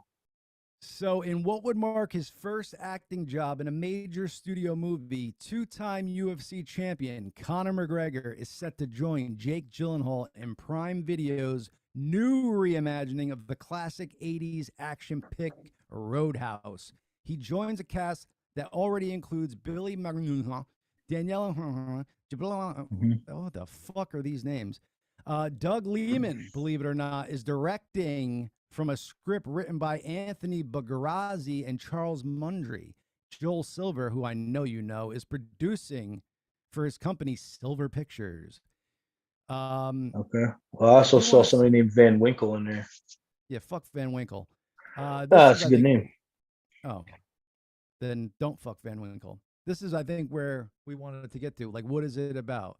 The new take follows a former UFC fighter, Jake, who takes a job as a bouncer at a rough and tumble roadhouse in the Florida Keys, but soon discovers that not everything is what it seems in this tropical paradise. While exact details behind who McGregor will be playing are unknown, sources made it clear he would be playing an original character and not himself in the project. The Amazon original movie is set to go into production in the Dominican Republic this month and will stream on Prime Video and in 240 countries and territories world. Release when? Like, how Yeah, I love great it. does that sound, dude? I love it already. I want to watch it now. So Gyllenhaal, ex-UFC fighter, takes a job as a bouncer in a bar, and then like, who is McGregor? One of the bad guys? Is he part of the fucking good guy bouncer crew? Is he the old dude from? You remember the guy who was like? Yeah, of trained? course I do. Yes, I do. Yeah, That guy was awesome. I'm psyched. Also, Jake Gyllenhaal is pretty jacked. If you remember the movie that he had about the boxer, I forget what it was called. Oh my god, yeah. What That the movie fuck was that great. called? His wife died and shit. He was ripped up in that movie. I mean, he looked badass. Obviously, he's not a boxer, but he looked the part. Oh, for sure. Oh, Great White Hope. Great White Hope? Is that what it's called? No. No, I think they said something like that in there, but Yeah, they called him the Great White Dope. Oh, it was called Southpaw. Southpaw. That's it. That was a good fucking movie. Good movie. Yeah, it was a good movie. What about Yeah, so that movie with Christian Bale and his brother? They were like, one was like an old boxer. yeah, it's the and- fighter, bro. Mark Wahlberg. Come on, guy. Dude, so is that That's a like true story. That's a true story, and it's like almost like an intervention thing, right? Because like he has this one thought of what's happening, and then at the end you realize he's a fucking crazy ass drug addict. Like, is that the story? Well, Like, the he story was is thinking that they were filming a crew, like filming his life as a documentary or something. yeah. So that was his brother, the drug addict guy, was supposed to be his trainer because he was like a washed up fighter, but he was a better trainer, and his brother was the fighter, Mark Wahlberg. So what they did was they set him up to make it look like he was filming a documentary about his life and all of his struggles through drugs and whatnot and like his fighting career. But they made it look like it was more geared toward the boxing. But what they were trying to really just cut him They out. made it gear like it was like a comeback or something, right? Yeah, well, they wanted to cut him out of. That was Mickey Ward, was Mark Wahlberg's character, and they wanted to get his brother out of the picture because he was so fucked up. You remember some of them scenes where they had to come chase him out? He's jumping out of windows into dumpsters and shit. Obviously, all this stuff's dramatized, but at the same time, like what that world can put you into is like this is mind-boggling. We've He all was a had our crackhead? dabbles. I guess I don't know. I've seen the movie a couple times. It's a pretty good movie. Mark That Wahlberg's shit is dynamite. crazy. You ever do coke with somebody and they've like done way too much, or they've been doing it for like a very long time and they're fucking ultra paranoid? Yeah. It's crazy, dude. I saw these people that used to smoke crack, and then when it was gone, they would be picking out of the carpet what they thought were pieces of crack, and it was like pieces of cat litter and pieces Lint, of yeah. sheetrock. Dude, and I'm like, yo, you're smoking cat litter, dude. No, it's definitely a rock. I'm like, oh my God, there's something wrong with you, man. Yeah, that happens, bro. That's a real thing. I mean, I know for 100% fact that I used to, one of my buddies, he had like big ass nose and he was selling coke. So he would always just put out like big ass fucking rails and he was, no straw, nothing. And he'd always fall out. And I just call it avalanche. So every time that I did blow with this guy, I knew wherever we were, there was going to be avalanches everywhere. So I found myself, You know, I found like myself in that situation. like when you used to buy like, a 20 bag of weed or whatever, you were real like careful with it. Yeah, But oh once you yeah. started getting like a half ounce, you're like, oh, the little shake, you just throw it off the fucking thing. He's doing that with Yeah, coke. shoot it. Oh yeah, bro. And I'll tell you what, like I didn't get into the amount of weed that I sold over the years, but I got to the point where I was buying like 5 pounds at a time, and it would just be like people would come by and want like an eighth, and I kind of cut them all out of the picture because it was obnoxious. And Fucker. I'd be like, here, just take this and get the fuck out of my life. You know what I mean? Yeah, let me Like, break I don't up even a want you. pound to give you an Yeah. eighth. Yeah, I don't even want your $20 or your $50. Be like, here's a few nugs. Just go away and don't ever call me for 20. Call me to hang out. That's what I tell them. Like, call me to fucking hang out. You suck. Nuggy. So yeah, Not so mentioning names. Remember that fucking crazy bitch you dated back in the day? I'm Not assuming mentioning so. Yeah, names? Wow, yeah. dude, Don't know, man. the fucking amount of balls on that chick, just the way she would act out of nowhere, like we're sitting out hanging, having a good time, and the next thing you know, it's fucking World War III, and she's fucking creating a scenario out of nothing.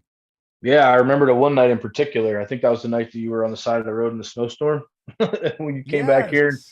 Yeah, we can get into that, but that's up to your discretion. But we, Oh, I don't care. I will.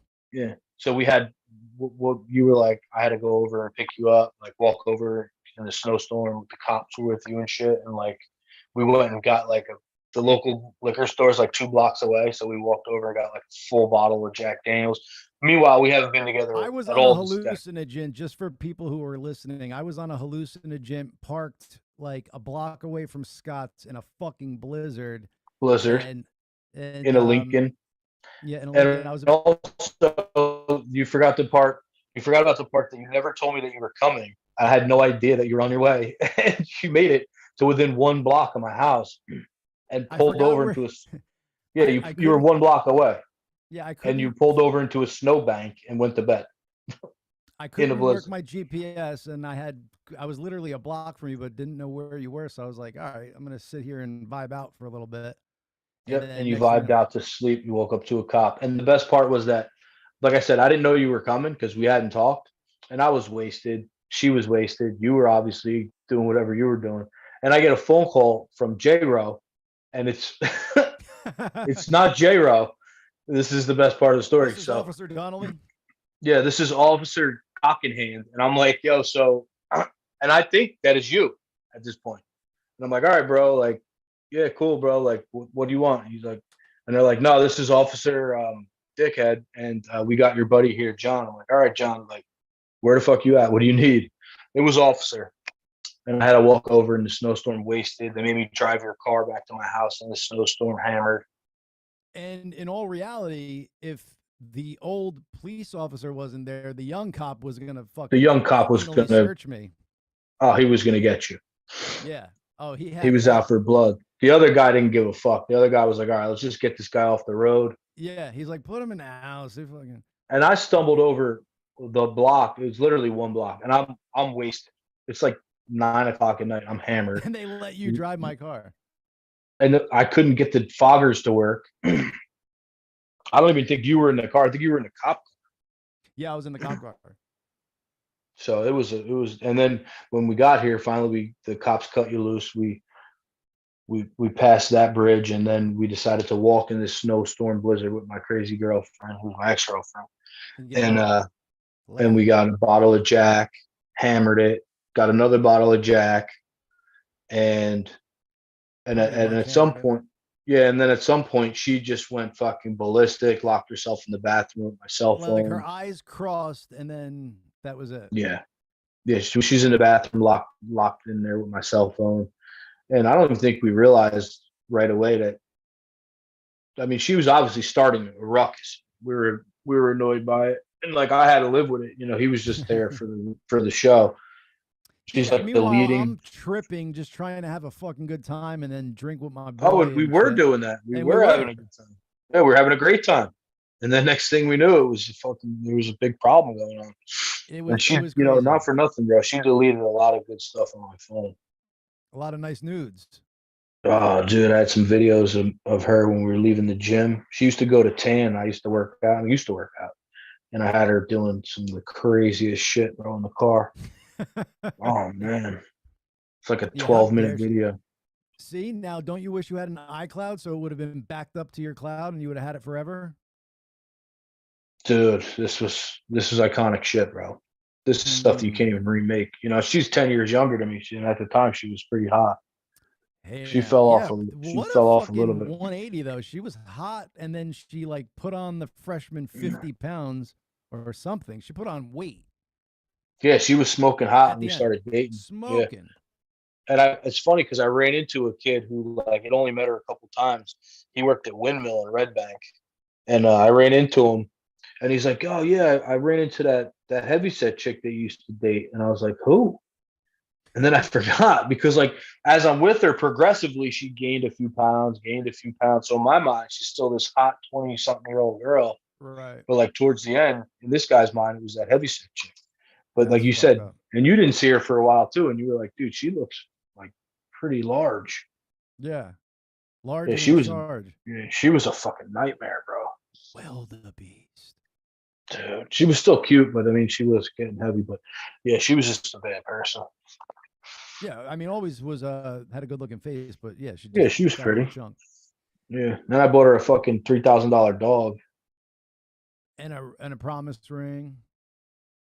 Yeah, bro, I bought her, and I upgraded that ring too. I know. I was Yeah, not for nothing. We were in love. It was you were with me when I got the first ring. Yeah, it was my idea. Yeah, it was definitely your idea. We were working together. And then when I upgraded the ring, I got a nice one, something within my means, like 3,000 or whatever. I probably could have spent more because I had money, but like at that point, it was what it was. But I got the ring back. And Good. Did you get your money back? what money for the Like ring? that you spent for the ring? Because if No, it's I just past have the the 30 ring. Oh, you just have the ring. Fuck. Yeah, but this was way after time. You know what I'm saying? Like this is well after I bought it. But she's got Right. the $3,000 dog. How did you get the ring back? I don't see her being a nice person and giving it. Well, we were breaking up progressively for quite some time. So like one of the breakups, like out of the 15, 20 that we had, I was like, just get a fucking She ring, threw you it out. bitch. Yeah. So I got it. I never gave it back to her. Take your Like, fucking ring. yeah, I mean, it was a nice ring, Fucker. but I'm saying at the Yeah. same time, like I paid for the fucking thing. She got to Right. keep the dog, which in hindsight was the best thing that could have happened because like I fell off the wagon and I The dog just would have been decided that dead. I didn't give I oh, mean, no doubt about it. Because I was neglecting myself. Like, how could I take care of a dog? It's a big thing. Like, you can't take care of yourself. How can you take care of somebody else? was it a It's a dog. Cavalier King Charles? What kind of dog? Yeah, that's what it Cute was. dog. Cute dog. Great dog. Great dog. Super handsome looking boy. His name was Rupert. We should go steal him. Doggy nap him. Hang out with my boys. Lock I him in a love van dogs. somewhere. In the van down by the river. Lock the dogs in a Well- van down by the river. Yeah. So I mean, the way I did that. I went to know, Atlantic City one time, and I locked my dog in the van. I pulled the one dog out, and I was gonna walk them separately because I'm in a fucking neighborhood of Atlantic City that I don't know. And Yeah, we're in the hood. And I just made a left turn down a one way, and in order to avoid crashing into the car coming at me, I went up on the curb and popped the tire. And I was in a Rental car. not a rental, but like I was getting my car fixed, and Lincoln gives you like, it's not a rental. I didn't rent it. It's like a borrowed loaner. car, a loaner. Yeah, I guess. So, but they like call it something. So Yeah, the but what were way- you getting your car fixed for? Because this I was think it was- after you had to get it fixed the first time. That was Yeah, another I think- story on I its think own it- right. I think it was a recall. Like something that needed to just, they had to recall something. Oh, it's called a courtesy car. Courtesy car. There we go. All right, you pervert. So yeah. So meanwhile, long story short, No, it was my fault that hold he on a crashed. second. No, No, not I'm going long to sell story that. short. Not the long story crash short. part. No. Okay, go ahead.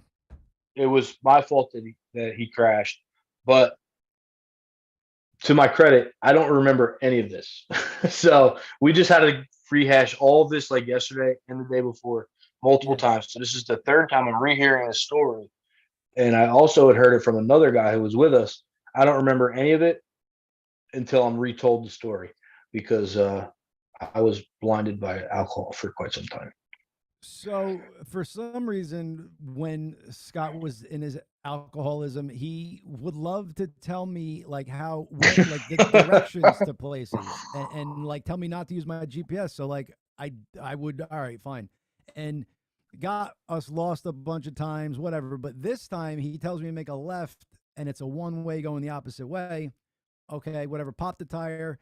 and then come down and just pull into this parking lot that's like part of a housing complex, and just pull into the first spot I could. They were assigned spots, and it ended up being somebody's spot. That's a whole thing. But anyway, I have both of my dogs with me, and I was going to walk one at a time, just because, again, I'm in a neighborhood. So if I needed both hands, I could figure it out.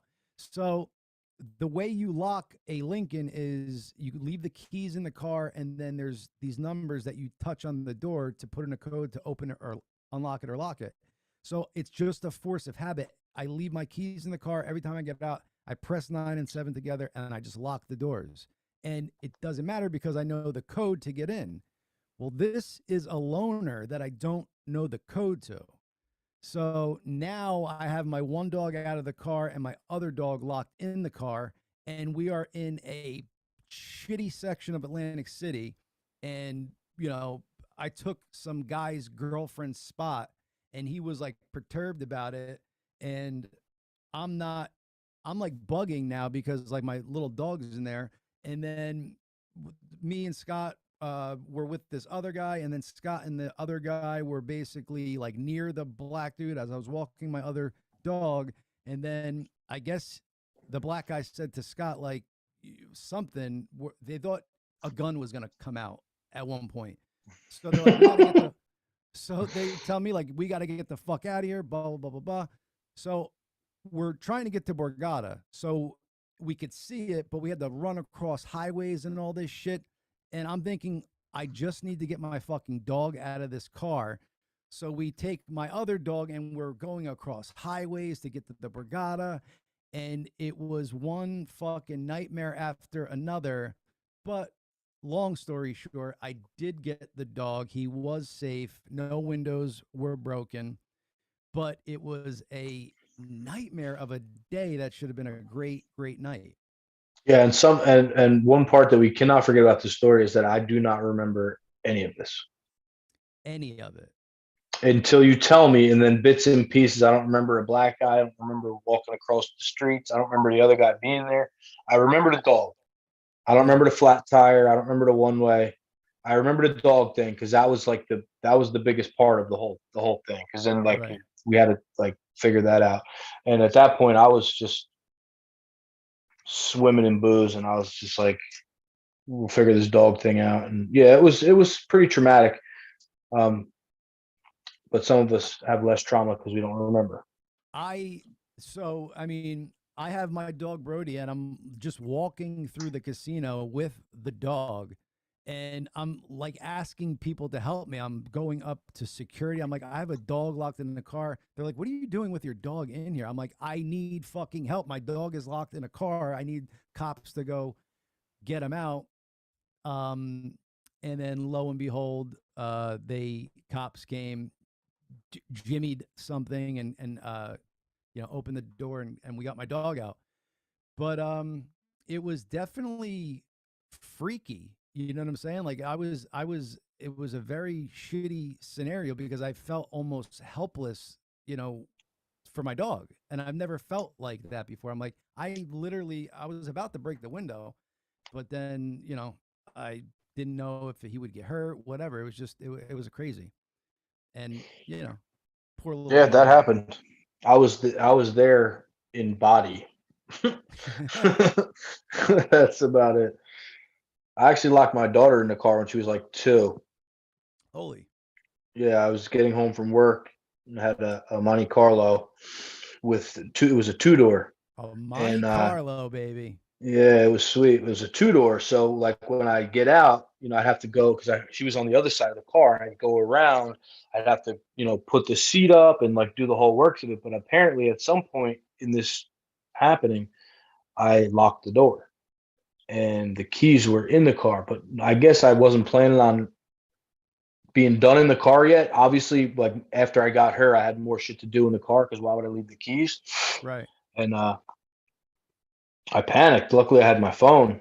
I called my wife at the time, and I had to call the police station. But like, I took like a piece of brick that I found, and like since it was a 2-door, if I broke the window, it wouldn't hopefully go Right. into her, into her area. And like I was smashed as fucking, I couldn't break the window. Really? Dude, and You I were was a brick. baseball player. Yeah, I could throw a baseball. I couldn't break this fucking window, bro. And I had to wait for the cops to come with the Slim Jim. They were threatening to write me tickets, child endangerment, and all this stuff. And I was like, guys, like I obviously didn't mean to lock my kid in this car. This is a terrifying situation. I mean, I'm a kid. She was born Are when I was they little. serious? They're trying child endangerment? Like you didn't do this on purpose. Yeah, I know, but what cops are trying to get their fucking badges up or I whatever it understand. was. Yeah, Right. so it was pretty hairy. I got out of that situation. Obviously the wife at the time wasn't happy with me. No, right. But And I'm sure you weren't drunk because you were driving. no, I didn't drink then either. Like, so you didn't drink at all, or you just didn't drink often? I didn't drink at all. Like, I didn't drink at all until I was like 30. really? Like, didn't try it and tried it at 30, or just tried it wasn't No, I into it? mean I had drink before, but it just wasn't for me. So I just didn't ever drink. It just wasn't part of my life. Even like when my daughter was little, like that age, I had spent like a year or so playing at poker in Atlantic City, and that was kind of my job. And I would go down there 4 or 5 nights a week, and I just didn't drink. I used to smoke weed. Taj Mahal. The parking lot was so far from the poker room at the showboat, and I used to walk back and forth. And then finally, I just decided that I was just going to bring the weed and just smoke it in the bathroom. So I just smoked weed in the bathroom, and this is 2005. So weed was obviously not nearly legal. Right. And it's not I like didn't drink at all. It's you're smoking like a blunt, so it stinks or whatever the fuck you smoked out of. It's not Well, I was smoking a glass pipe, and I used to hide it in the stall. So like this is how I came to the realization that this is what I was going to do, because like I was always smoking cigarettes in the bath because you couldn't smoke in the casinos then. This is when they first like banned smoking, and I guess in that section there was only sections. So Right. like in that area of the showboat, it was upstairs, and the only thing that was up there was like a big like showroom for like comedy and stuff like that, and then the poker room. So there was one bathroom, but there was nobody up there except for poker. So I'd go smoke cigarettes in the bathroom, and I'd walk 20 minutes to my car to get stoned. And then I realized I'm like, nobody's fucking with me for smoking cigarettes, so I'm just gonna bring this weed up in here. So I just left it installed the whole night. I would just get high whenever I wanted, and then I'd go back to the table. But that's the funny way that alcoholism works. Like I was around alcohol my whole life, never drank until I was almost 30. Wow. Did we ever smoke weed together? Maybe like once. But then by 38 years old, I'm in the hospital fucking dying. So, Hallucinating. oh yeah, bro. I was seeing some crazy shit. You just So told me that story the other day. I forgot about it. That I thought yeah, I want to tell escaped and the shit. audience that so Scott, how did you end up going to the hospital to begin with? I got sick and I started throwing up. I was throwing up all black shit. And like I blood wasn't and able to black shit, walk. right? Blood, bro, black blood. Which I come to Um, find out is actually your stomach lining. Get the fuck out of here. You were throwing up stomach lining. Yep, it's all black. Wow. So Into like ferociously for like half hour. oh my God. And did you go in an ambulance or did you drive there? I went in an ambulance, bro. And then I couldn't walk. Couldn't walk for like 5-6 days. I was shitting in my pants and everything, bro. It was crazy. Yeah, so this is how scary it got. So I was talking through his girlfriend and him throughout the time, and basically the doctors had said like you're on the verge of liver failure. Like if you have another drink, like you're going to die. Like your liver will, Die. yeah, your liver will fail. All the stuff. So he's telling me this stuff over the phone, and I'm like, dude, I hope you're taking this serious and like you're gonna stop. Again, didn't realize how bad the addiction was. Just thought maybe bad liver or something. So a couple days later, he's like, yeah, dude. I'm like, so he goes, I was home and now I'm back at the hospital. So I said, really? I said, well, I didn't think you were leaving. Like, how did that happen? He goes, yeah, well, I just said, fuck it. And I left, I walked out and, I went home. I'm like, oh God. I'm like, did you drink? Yeah, I went, I got drinks. I'm drinking or I was drinking. And next thing I know, I get a knock on the door and I answer the door and it's a cop. And I'm like, okay. And what did the cop say? He's like, he told me, like, you can't leave the hospital. They're looking for you there. You have to go back. Like, this isn't good. And, he goes, and so after a little bit, we talked about it. And then eventually I went with him back to the hospital. So I'm like, holy shit, dude. I'm like, what a cool cop. Like, why would he didn't have to do that. Like, like he just, and I was even asking you, I'm like, well, why would he do that? And you're like, yeah, I don't know. I guess he just liked, me or whatever, heard the story, whatever. And I'm like, wow. So then I'm talking to his girlfriend like the next day. I'm like, really? I can't believe fucking Scott left and drank again. She's like, what? I'm like, yeah, he told me he, went, back to your guys' house and the cops had to come and get him and bring him back. She's like, he's been in the hospital for the past like 8 days. He hasn't gone anywhere. And I'm like, are you kidding me? He made and thought that whole story, like hallucinated that whole story. And sure enough, do you remember telling me that story or do you remember thinking that part of the story or? There she is. Yeah, I lost you. Yeah, my bad. Yeah, so I told him that whole story. In my world, that actually happened. And like, can you see that version of it today still? Like where the cop is there? No. No, because remember when you told me about that, like not so long ago, I was like, holy shit, I don't remember that. That is true. I do remember that, yeah. So this is where the psychosis of they call them delirium tremens. And you're actually in a state of delirium. The alcohol had taken over my body and my mind. So I thought whatever I thought was going on was actually going on, but none of that actually happened because I was bedridden the entire time. And like you were telling like vivid parts of the story, like I'm like, well, right. So you were like, wow, this is fucking sick. Yeah. Yeah. So when you tell me, I'm like, holy shit. I'm like, this is crazy. I can't believe a cop was that nice to come. Like he didn't have to do that. Like, right. And the craziest part was that I wasn't lying to you. No, you believed it. You thought it happened. Like the story never happened, but it wasn't a lie to me. I was telling you the true story and you believed me. 100%. Why wouldn't you? Why would I lie to you? I wasn't. It was what happened in my world. I don't know, dude. Some crazy shit. And now here I am, 50 pounds heavier. Can't drink anymore.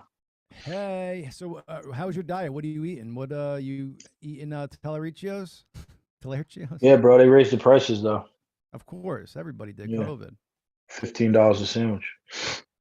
Oof. What was their antipasta I used to get all the time, right? Dude, we used to kill that place. That was $7.99 for those sandwiches. The sandwich is the same. Now it's 15. It's still fuck enough. Out of here. Same sandwich, yeah. It's to 15. Yeah, they went from 8 to 10 to 10 to 12, and then it's 15 now. Wow. I mean, come on. And they're still just as busy. Of course. I mean, You've seen the sandwiches. I mean, the sandwiches are the size of a football. Huge. Yeah, 5-pound, 3-pound sandwiches. Great fucking meat ingredients. Use all fresh, good shit. Yeah, it's ultra Italian deli. It's really good. Tellericio's Instagram, check it out. I'm giving them props. Like not for nothing. It seems like the mob owns it. Like you go in there, there's like this little back section that goes like through the strip mall. Yeah, they don't have that anymore. They don't? Nah, because of COVID, they wound up just killing that. But like then they'd have like the guinea guy come out with like fried raviolis, handing out to everybody while they're online and shit. If you brought a kid in, they'd give you like homemade Italian cookies and shit. And if you go up to the thing with like sodas and chips, they'll be like, "That's on us." Like, yeah, like straight up Italian, old school, like eat please. Yeah, or totally straight up Italian, like there's shit falling off the truck and going into their freezer type deal. You know what I'm saying? Like, yeah, it was actually that place is actually really big time. They gotta have a connection, dude. There's no way they are that good at what they do. Like, just the way the business is run and how many people go there, like, it just seems mobbed up. Well, you know, they've been there for so long, and it was like they were there for like 15 years before they even charged tax. What do you mean by that? We didn't have a state So- tax. Well, they didn't charge tax, so their sandwiches were $7.99 out the door. Boom, goodbye. All right, man, they're definitely mob. It You wasn't ain't like paying tax? $8.69. Yeah, it wasn't like $8.62. It was fucking Right. $7.99. Goodbye. Right. That's So, awesome, dude. Yeah, so That's fucking definitely awesome. old school connections there. Yeah, check it out, Middletown. Telerchios. Telerchios, what I used to call it, Telerchios. Yeah, you still do, bro. No lie. So yeah, so those we used to have like drinking sessions. We had this one job that was like 30 minutes away from where we lived. Sometimes we would drive in together. This is so bad. I really shouldn't tell this story because We I'm only embarrassed. drove in together for a certain reason. Yeah, I'm gonna tell the story, and I'm embarrassed by it. I don't do this anymore. And this was I'm being before serious. I remember everything. Then. This is before I started not remembering my life. So I had some stuff going on in my personal life, and just like some loss and stuff. Like we had miscarriages and like failed IVF and stuff, and we just had our second miscarriage, and I had been drinking for a little bit. Like same with Scott. Like I was always, you know, would smoke weed or party with drugs here and there, but never a big drinker. Just you know, here and there, socially. But for a little bit, I guess I was kind of using it as a crutch and drinking heavily. Like I'm talking, I'm like 145, 50 pounds soaking wet. Like, and I could drink a fucking handle of whiskey like it's nobody's business. And I'm Your not story. right. I'm not being like lying or exaggerating. I'm being serious. No, we drank together. I know. So we go in this one morning at like whatever time, and pretty much I think started drinking by like 9:30. That was pretty standard. It's standard. So now that it's like 9:30 at night, we had a long day, and we are hanging out at it's like a liquor store bar by work, and we're just drinking out there, hanging out, having a good time. And like I said, this was 40 minutes away, roughly, right, from where we lived. 30 minutes. Yeah, we were in Wall. Yeah, 40 minutes. I mean, I live 10 minutes further than you, but it was a good 20 something miles on the parkway. Right. So I am sloshed at this point and Destroyed. don't know it. And Scott, I remember numerous times saying like, dude, you're fucked up. Like, why don't you let me drive you home? We'll get the car tomorrow. Like, I remember you saying this to me. I'm like, no, fuck that. Yeah, I was Oh, fucked up too, but you were more fucked up that night. right. So we lived a town apart, but our exit off the parkway was the same exit. So once you get off, though, I go right, he goes left. So he followed me to that point, and then I made the right, he went left. And at that point, it's like maybe a mile and a half to my house from there. Yeah, it's close. So somewhere in between that mile and a half and my house, something happened. So I wake up. Yeah, So I get something happened. The next morning. My wife comes to wake me up, and she's like, "What the fuck happened to your car?" And I'm like, "What are you talking about?" She's like, "Your car is fucking destroyed. The whole driver's side, the whole front of it is like fucked up bad." So I'm like, "What?" I'm tired because I was drunk. So at like 11 o'clock, 11:30 in the morning, I open up my blinds and I look and I see my car is destroyed.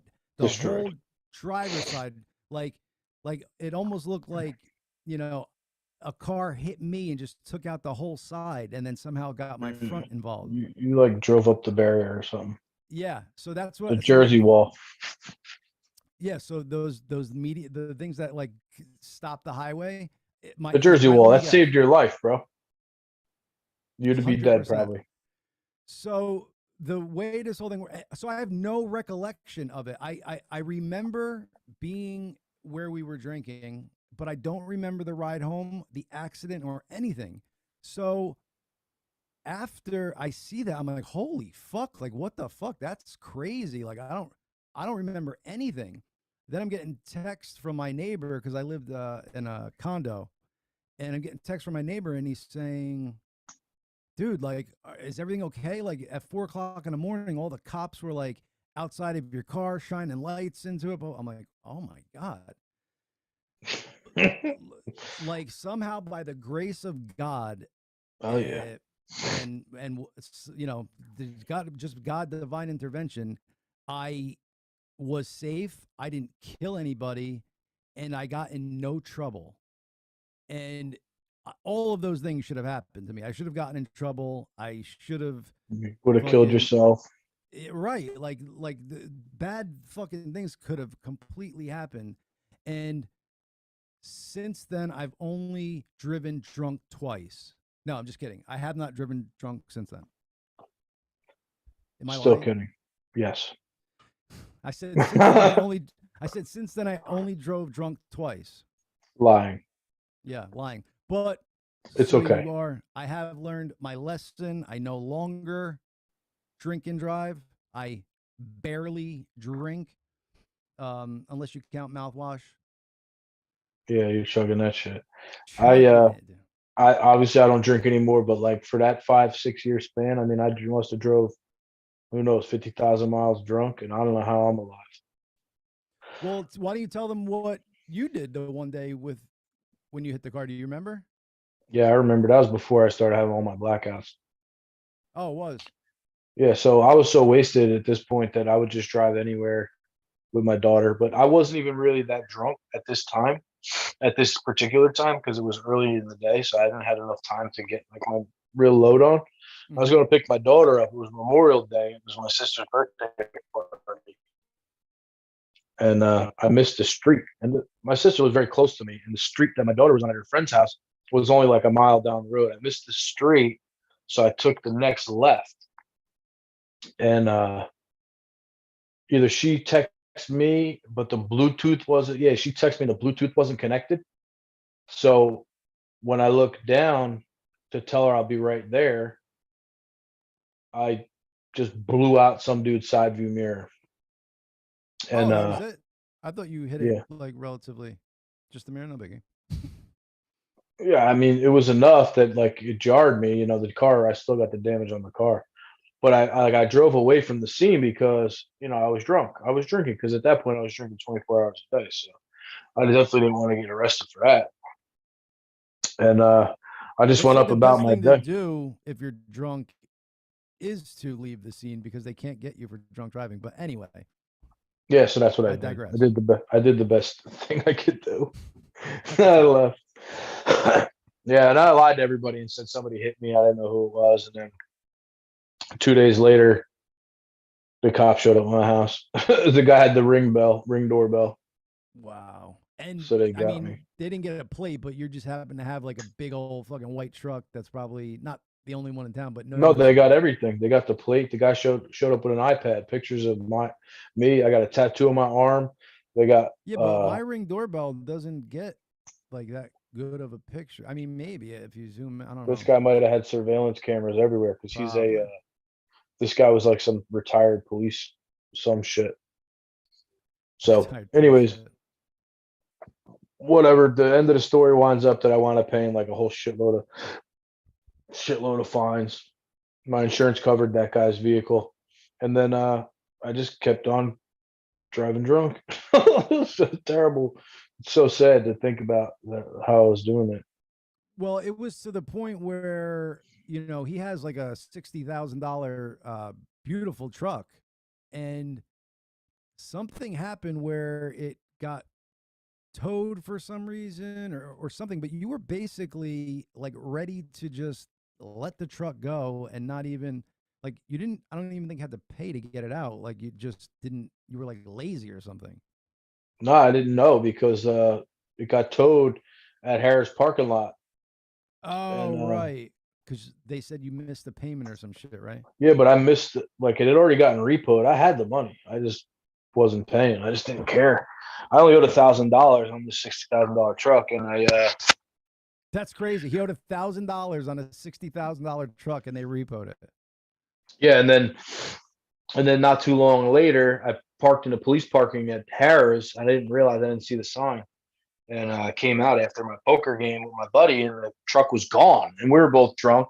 So we're like, oh, maybe it was on the second floor, not the third floor. And then we're like, maybe it was on the fourth floor. So we're all over this parking garage. And then finally we went to the to the gate where, you get in and out. And we asked, did somebody tow a truck out? And they're like, yeah, they just took a big white truck out. So push comes to shove. I called the bank. And I was like, yo, I guess my truck got repoed. Because I was trying to figure out, maybe since it got repoed one time, this was all my fault. I had the money. I just didn't care. I was just being so lazy. And you also thought something too, like you thought. I thought that they might have had like a tracking device on it, and I was behind again. And so the guy I wound up talking to told me that it was repoed and sold. But the reality of the situation was that never happened. So what happened was it got towed and taken to the impound, and it was sitting there for months. And then I got a notice in the mail that said that my license is suspended. This was like 5 months for an abandoned vehicle. So I called and I said, what the fuck? Hold on a second. So this whole time, the 5 months, you knew, you thought the vehicle was already sold? Sold. And there was nothing I could do because in a repossession situation, and that was such a beautiful truck that they said they sold it right away. And then it turns out that it was just in the scrapyard or whatever in Atlantic City. So I had to go get it back. And my license was suspended. It cost me like $2,000 to get it back for like $100 parking ticket. The guy wanted like $5,000 because he kept it for months. He said he couldn't sell it because of Corona. And then, yeah. Wow.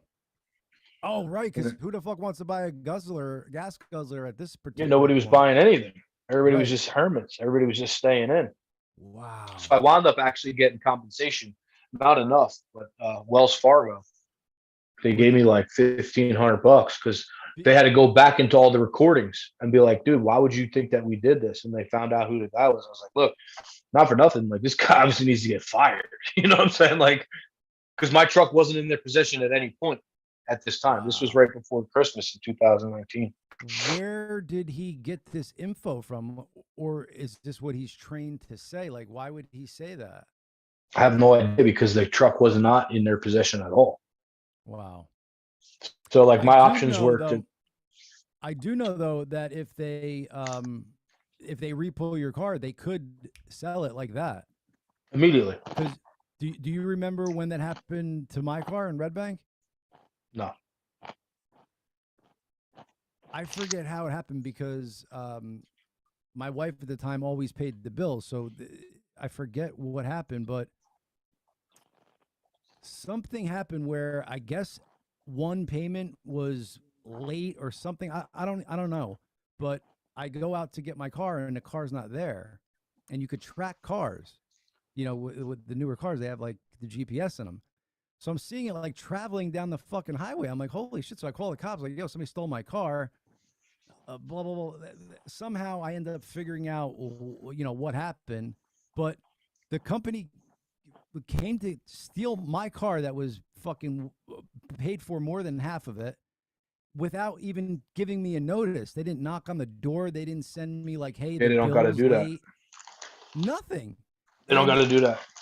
Yeah, so somehow I figured it out in less than 24 hours and got in touch with the tow yard and was able to get my car back. But it was this close from me not being able to get it back and me not having any course of action to do anything about it. No course of action. That's why I let it slide, because I was like, all right, well, I fucked up. They took my truck and sold it. There's nothing I could do. I'd have to buy it back. We were on auto pay. She switched the card. Go ahead. I'm sorry. Well, the only way to get my truck back was I'd have to buy it back for what it's worth. You're not going to give it back to me for the $1,000 that I owe. So I just said, I'm screwed and I'm just going to let it go. And then I got that notice in the mail. And I got lucky too, because at that time, I was still in Atlantic City. I was spending all that time still in Atlantic City. So I was taking the bus from Red Bank, which was a 5.5-hour ride. My God. And I wasn't home for the mail or nothing. And my neighbor, it's a 2-family house. My neighbor's girlfriend got the certified mail. And this was the 5th notice that they had already sent me. She signed Wow. for it. So every time that I got the certified mail, like it You would thought you say got it. certified. Well, no, it would be a piece of certified mail that said you have to go pick up this letter at the post office. Gotcha. And I'm thinking it's saying that my truck is fucking repoed and sold. So I'm like, fuck it, I'm not going to the post office. It was telling me that my license was suspended. So she didn't actually, it was a God's gift that she signed for that, because I would have never went to the post office. I'd be like, why do I need to get the same? Why? I don't care. I already know my truck is gone. Wow. But I Thank remember God, 'cause- talking to you at the time, and just your lack of caring about it was what shocked me. I'm like, wait a second. Your car is just sold, and like that's it. We're not fighting for this. You're like, nah, it's gone. No. I'm like, That was okay. it, bro. Because like you said, I had no That's course of crazy. action. But at the same time, like I didn't care about anything at that point. Well, that's what I'm saying. Like, but if it was the situation was reversed, I would have been talking. I'd been like, "Fucking my car!" Like you were just like, "Yeah, it's gone. They sold it from me." I'm like, is that not alarming to you? Like, That's where I was at mentally, bro. I was just burnt out, fried. how's your daughter now? Like, did she realize what was going on with you? She had to know what was going on, but I don't think she knew the severity of it. Yeah, I don't think so either, because you were always on point with her. Like, maybe she saw you drinking, but you were never like sloppy around her or anything like that. Yeah, I was saw. never mean. I was never mean or like a bad dad. I wasn't good at responsibility. Like, I was getting her to school late and stuff. I wasn't like providing the proper meals. Wow. Just wasn't doing what I was accustomed to doing Right. up until the alcohol took over. Well, that's the thing with alcohol. Like, there's no time frame in an individual when it's going to take over, or you could continue to go on and on for years and years and still have a manageable life. You know what I mean? Like for me, What do they call that? A functioning alcoholic? yeah, functioning alcoholic is somebody that can continue to live their life and it just doesn't really affect them day to day. So But then like when you're why are they in alcohol? Why are they in alcohol? Just because they drink every day then? Because I thought they almost using like alcoholic is like not even if you're drinking every day, but just the way that you drink. well, that's why I was Or- telling you. I was telling you last Right. night that there's different levels of it. Right. You know what I mean? Like depending on your intake. But like the last stage of alcoholism is when you just give up on life and your life is revolving around alcohol. So like when you meet somebody, like for my examples that I meet plenty of people because I go to these meetings and stuff. But the And functioning alcoholic, real quick, I just have that question. Is it because it seems to me that that's almost like a cool thing to be. 'Cause well, it that's seems the like you're thing the about best it of too. both Like worlds. right. But at the same time, like over time, I talk about this all with everybody that I speak with. The consequences add up, whether you're functioning or you're high level functioning or you're starting to cross over into unmanageability.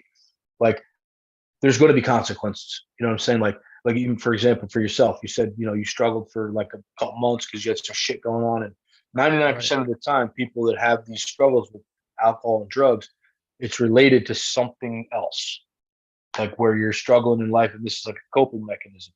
So when you Right. get to this point where your only answer to every question is drinking, you can't maintain a job, you can't maintain relationships, you're just unreliable, your money's going down the tubes. And like this is what we talked about the other day, like a lot of people can't drink themselves to death because they don't have enough money.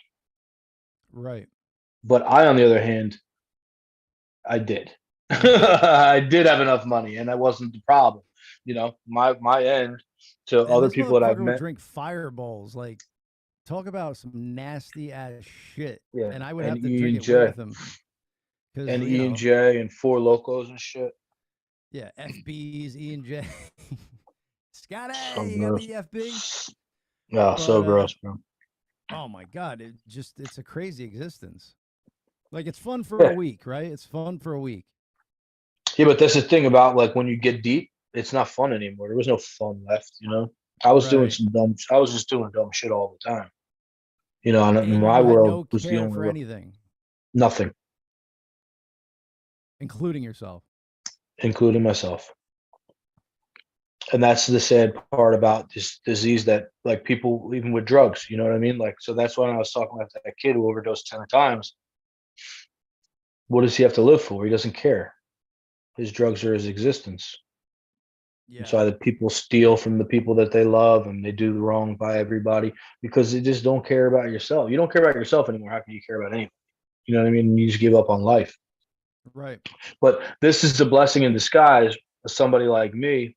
And there's millions of cases like this that I can go and I can show people that it's not over. You know what I'm saying? Like your existence still matters, whether or not like some of the people in your life don't take you back.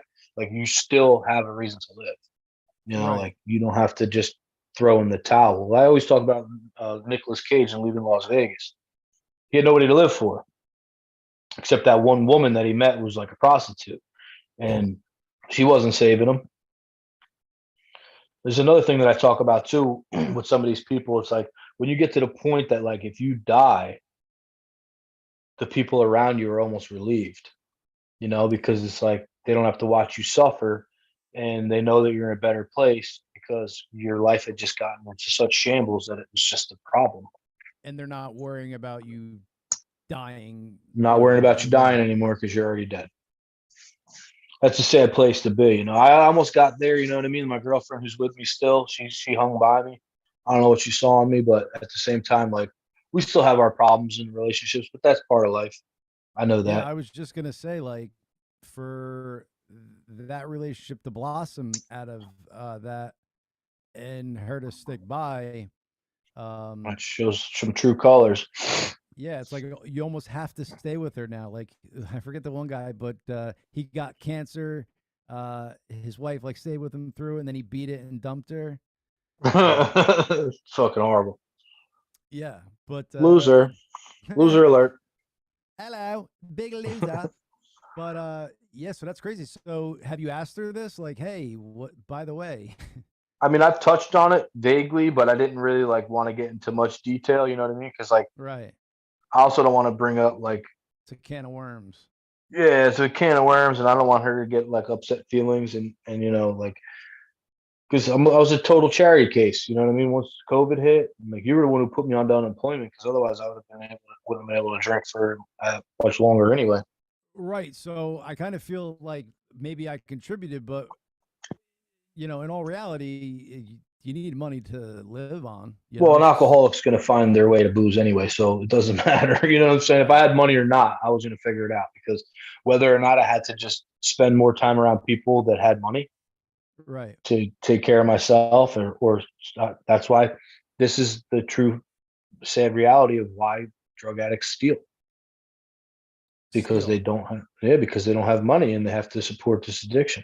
Right. So for somebody who would never take a thing, you know, ever, now Ever they're doing stealing it from just everybody. yeah. It's so crazy because like it's just you know, I have somebody in our family, you know, not my immediate, but who's just been hooked on heroin from a very young age. And it's gotten to the point where he's burnt so many bridges in the family, you know, including his mother and father, that, you know, they barely talk to him, definitely don't let him in the house and shit like Sure. that.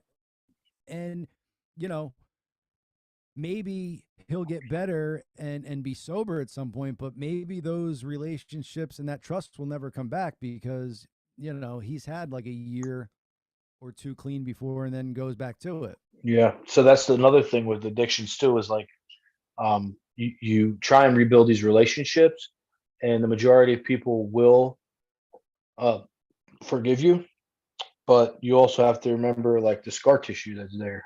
You know what I mean? Like you got a scar, it's going to open up easier. So like you start reverting to those old behaviors, immediately these people that you've harmed over time are going to remember the old you right away. So Right. they're going to forget about that year, 2 years, 4 years that you doing the right thing. And immediately you open up that scar tissue and you're right back to that same old guy that you were, that they remember and that they didn't want to as a part of their life. And Right. that's the sad part. So that's why the reality of addictions is that it's a lifetime recovery. because you have to continue to recover. Otherwise, you're going to start going back to those old behaviors.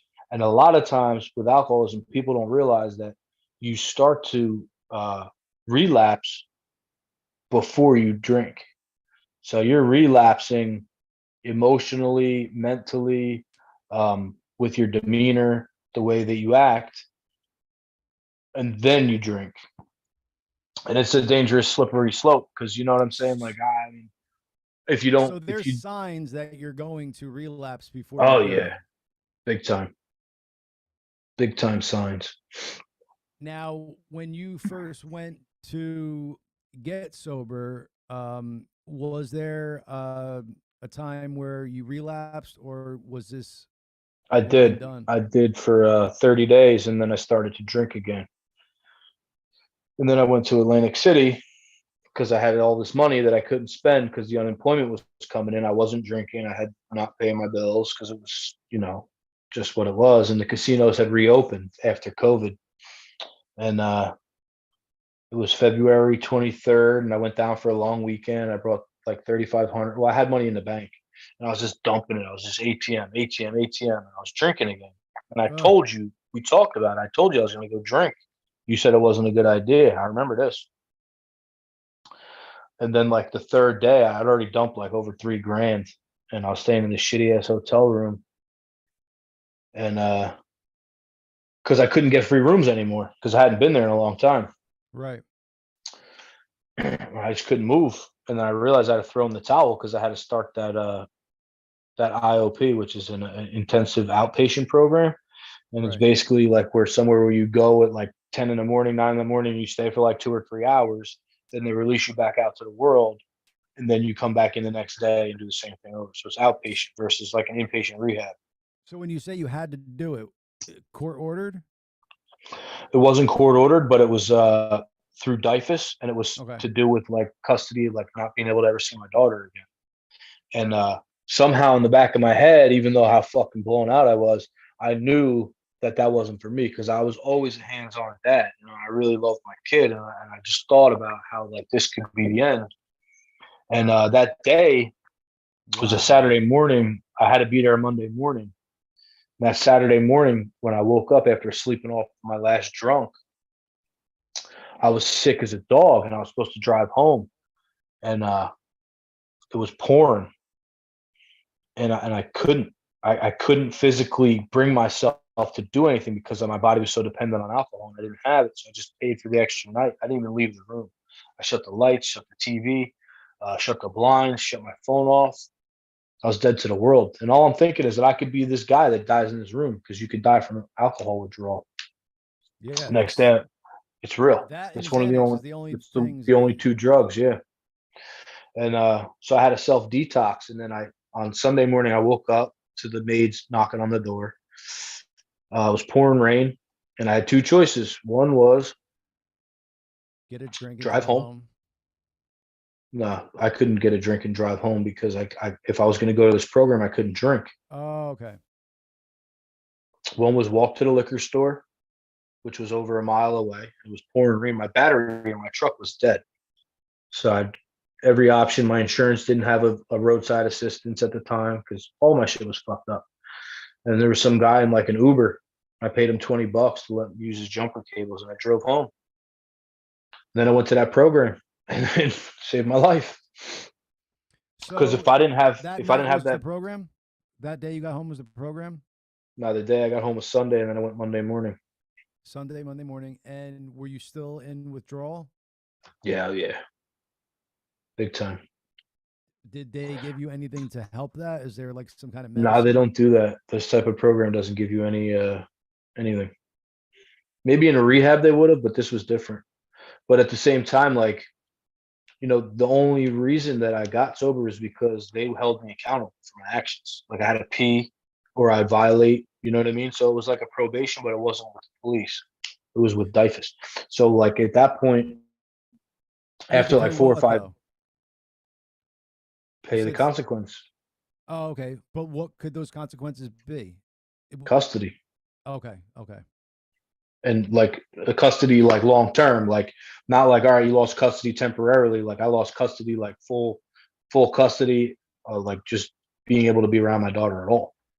So luckily, somehow your love for your daughter outweighed your alcohol addiction to where you were able to actually make like an educated decision. Yeah, it was wild. Because you had no The- educated decisions on anything else. That's the first one you've made in a Prior long to time. that, no. Oh yeah, Wow. the first one, 100% the That's first one. Because crazy. I went down to Atlantic City full well aware that I was drinking again, and I knew what I was getting myself into. Wow. And the crazy thing about like that program, I got out early because there was like some stipulations that I found. But in that 3 weeks or 4 weeks, whatever it was that I went to that program, it was supposed to be You 16. found stipulations to get out early. Yeah. But in that 3 or 4 weeks, I had like some sort of spiritual awakening, and I found AA. Because like that type of program is like mandated. You know what I mean? People don't just walk in there. You're forced in there. So I was in the room with a bunch of drug addicts, bank robbers, and weird shit. You know what I'm saying? Like Right. really, really horror stories behind the people that were in there. And And I you're didn't fit in. Fucking fit, yeah. I didn't fit in for shit because I was just drunk. And somebody came in on it. They call it a commitment when somebody comes in from the outside and talks to these people to try and give them help.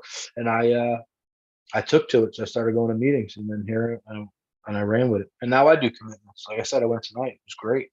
It's like 60 people there, all So fucked up. the spiritual awakening, how does that? Is it like almost immediate to where it's like your brain just switched gears and no longer wanted to drink, or Yeah, kind of.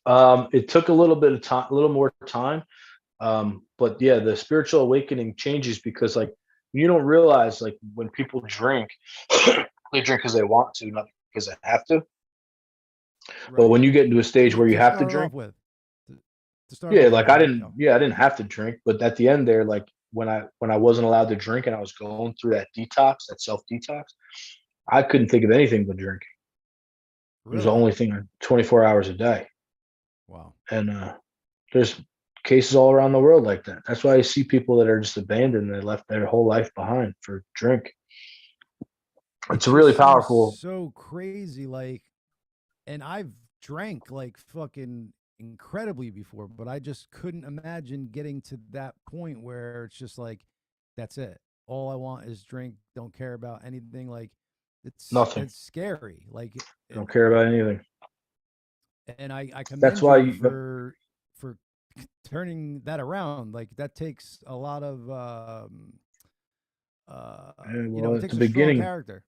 yeah, and you know what? Like, not for nothing. A lot of people in my shoot that got to where I got just gave up altogether because I wasn't facing any criminal charges. Like they couldn't put me away. There's nothing they could have taken away from me legally. The only thing was custody, and I wasn't willing to do that. But thank God for the program. You know, I mean, anybody out there that's listening or knows anybody, the program works. I'm telling you, I'm It an for example sure of it. does. But what do they say? It works if you work it, or something like that. Works if you work it, bro. Yeah, so you knew more about it than I did. I didn't know anything. Well, I had a best friend in high school who was in NA, and I would go for support. You know, Yeah, it's so great. I would hear some of these slogans and know the "Hi, I'm John, I'm visiting," rather than "I'm John, I'm an addict" or whatever. Yeah. Oh, that's cool. I didn't know you did that. Yeah, so it definitely "Hi, works if I'm you work John, it. I'll be back in 20 years." What? Yeah, I mean, it works if you work it, and if you have friends that this addiction doesn't go away. You know what I'm saying? So like, I don't really have impulses at all anymore. Like being around it doesn't bother me. But if I pick up a drink, who the fuck knows? I might be back in Atlantic City. Right, because a lot of times too, when people have, you know, become an alcoholic or whatever, they have those, you know, impulses and stuff and addictions towards other things like, uh, you know, shopping or gambling Yeah. or, Yo, and it's funny because remember last night we had a short conversation about it. the one meeting us, they were talking about porno and cigarettes and stuff like that. Yeah. And then you were like, "Well, they're trying to take that away from you too." It's not that they're telling you to stop all these things. They're just this program is about addiction. Teaching you to be better. Oh, So okay. whether or not it's about being addicted to heroin, crack cocaine, whatever your addiction is, Right. that's why they have Sex Anonymous, Gamblers Anonymous, Overeaters Anonymous. They all use the same principles. They use the same step process. The steps are 1 through 12 is all universal through all these programs. So step number 1 is admit that we're powerless over alcohol and our lives have become Instead of being unmanageable, powerless powerless over over eating or sex or whatever it may be. So eating's got they're to be a trying, rough one. yeah, I mean, dude, look at people that are 750 pounds. You're like, how the fuck did you get there? Like, I love to Yeah. eat, but I mean, Right. But like, you ever been too full? Like that sucks. yeah, it's gross.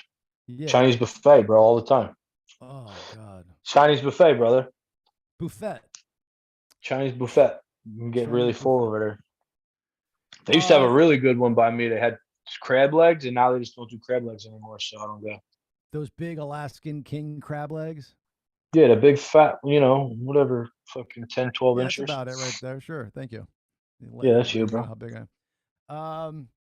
Yeah, but dude, commending all around. Yeah, it's a And good feeling. yeah, and you don't have really an addictive personality with anything else. Not really. I mean, I smoke cigarettes, but that's different. It's not But like like it's you like my were a addiction. professional poker player. Yeah, that's different. That's you're addicted, yeah, but it's not fucking Yeah, it's not an you know, addiction like that. Yeah. yeah. It's a physical But yeah, rather with than the poker thing, me and you talk about this too. Like, I'm not addicted to gambling.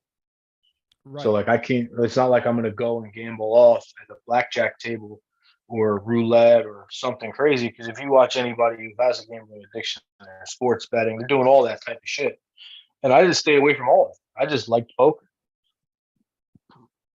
But I do have to add that year that I spent in Atlantic City at Borgata and Harrah's and Golden Nugget and all that stuff, Yeah. drinking my life away, Mm-hmm.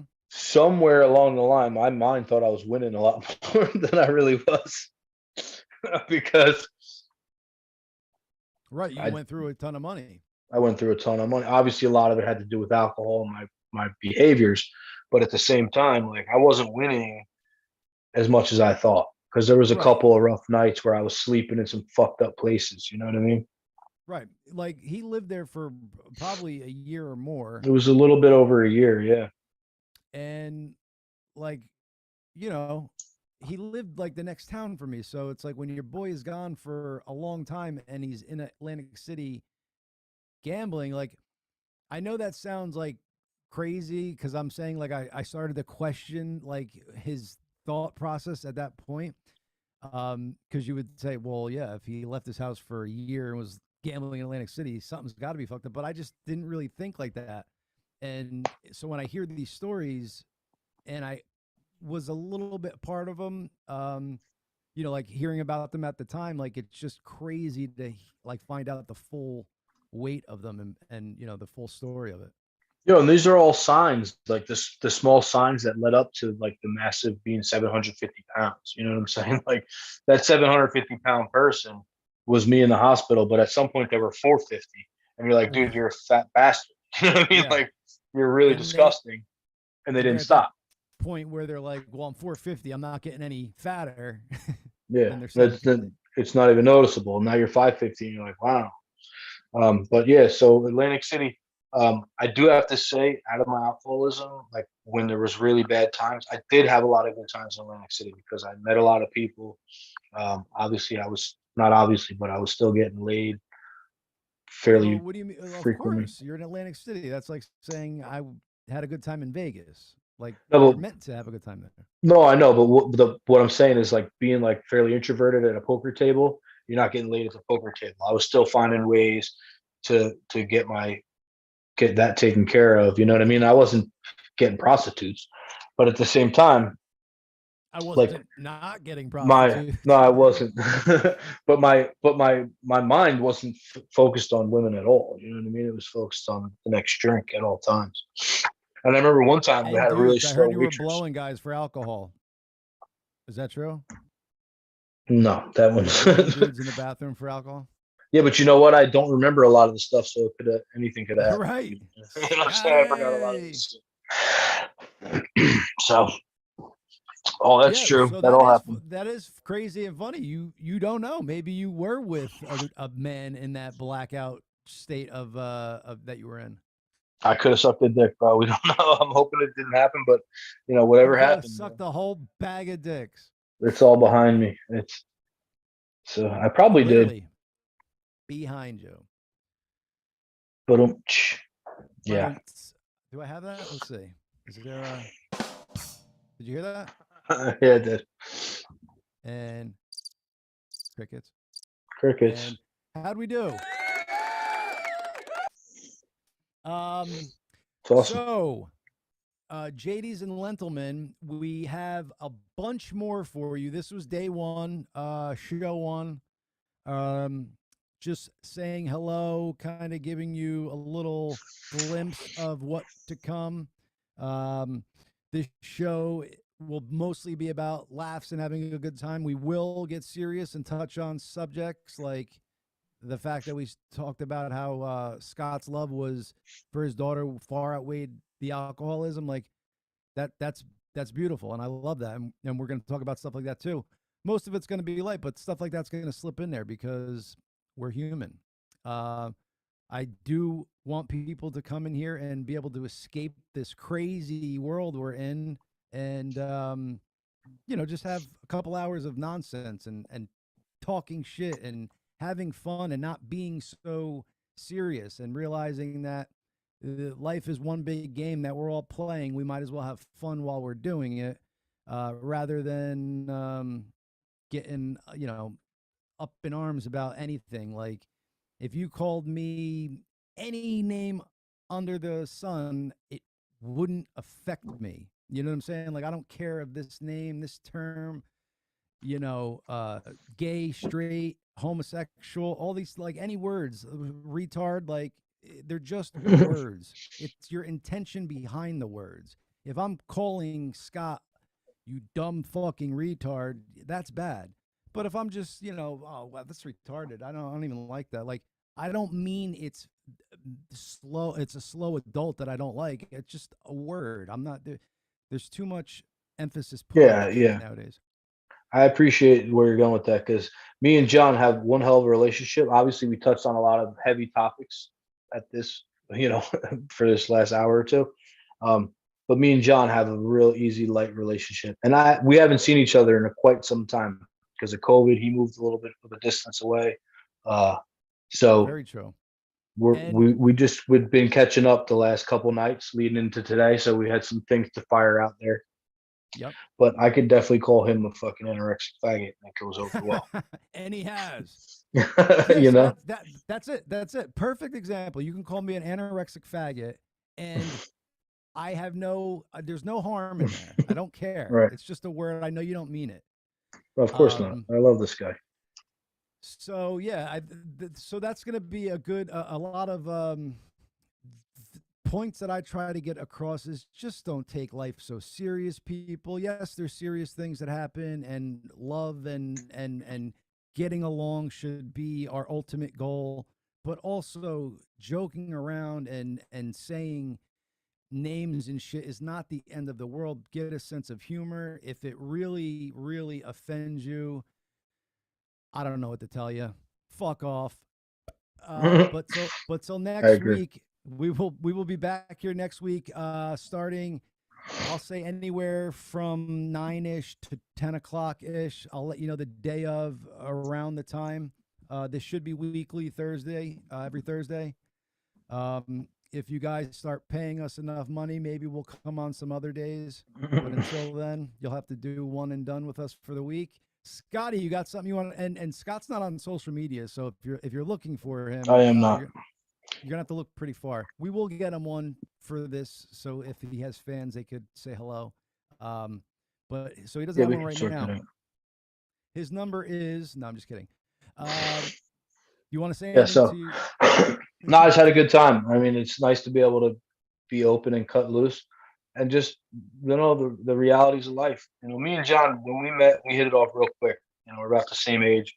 We had a common love for not only each other but alcohol, and we bonded pretty quick. And even though we haven't seen each other, a wise friend of mine once told me, if you don't see a friend for quite some time and then you go and see him and it goes right back to normal, that's a real friend.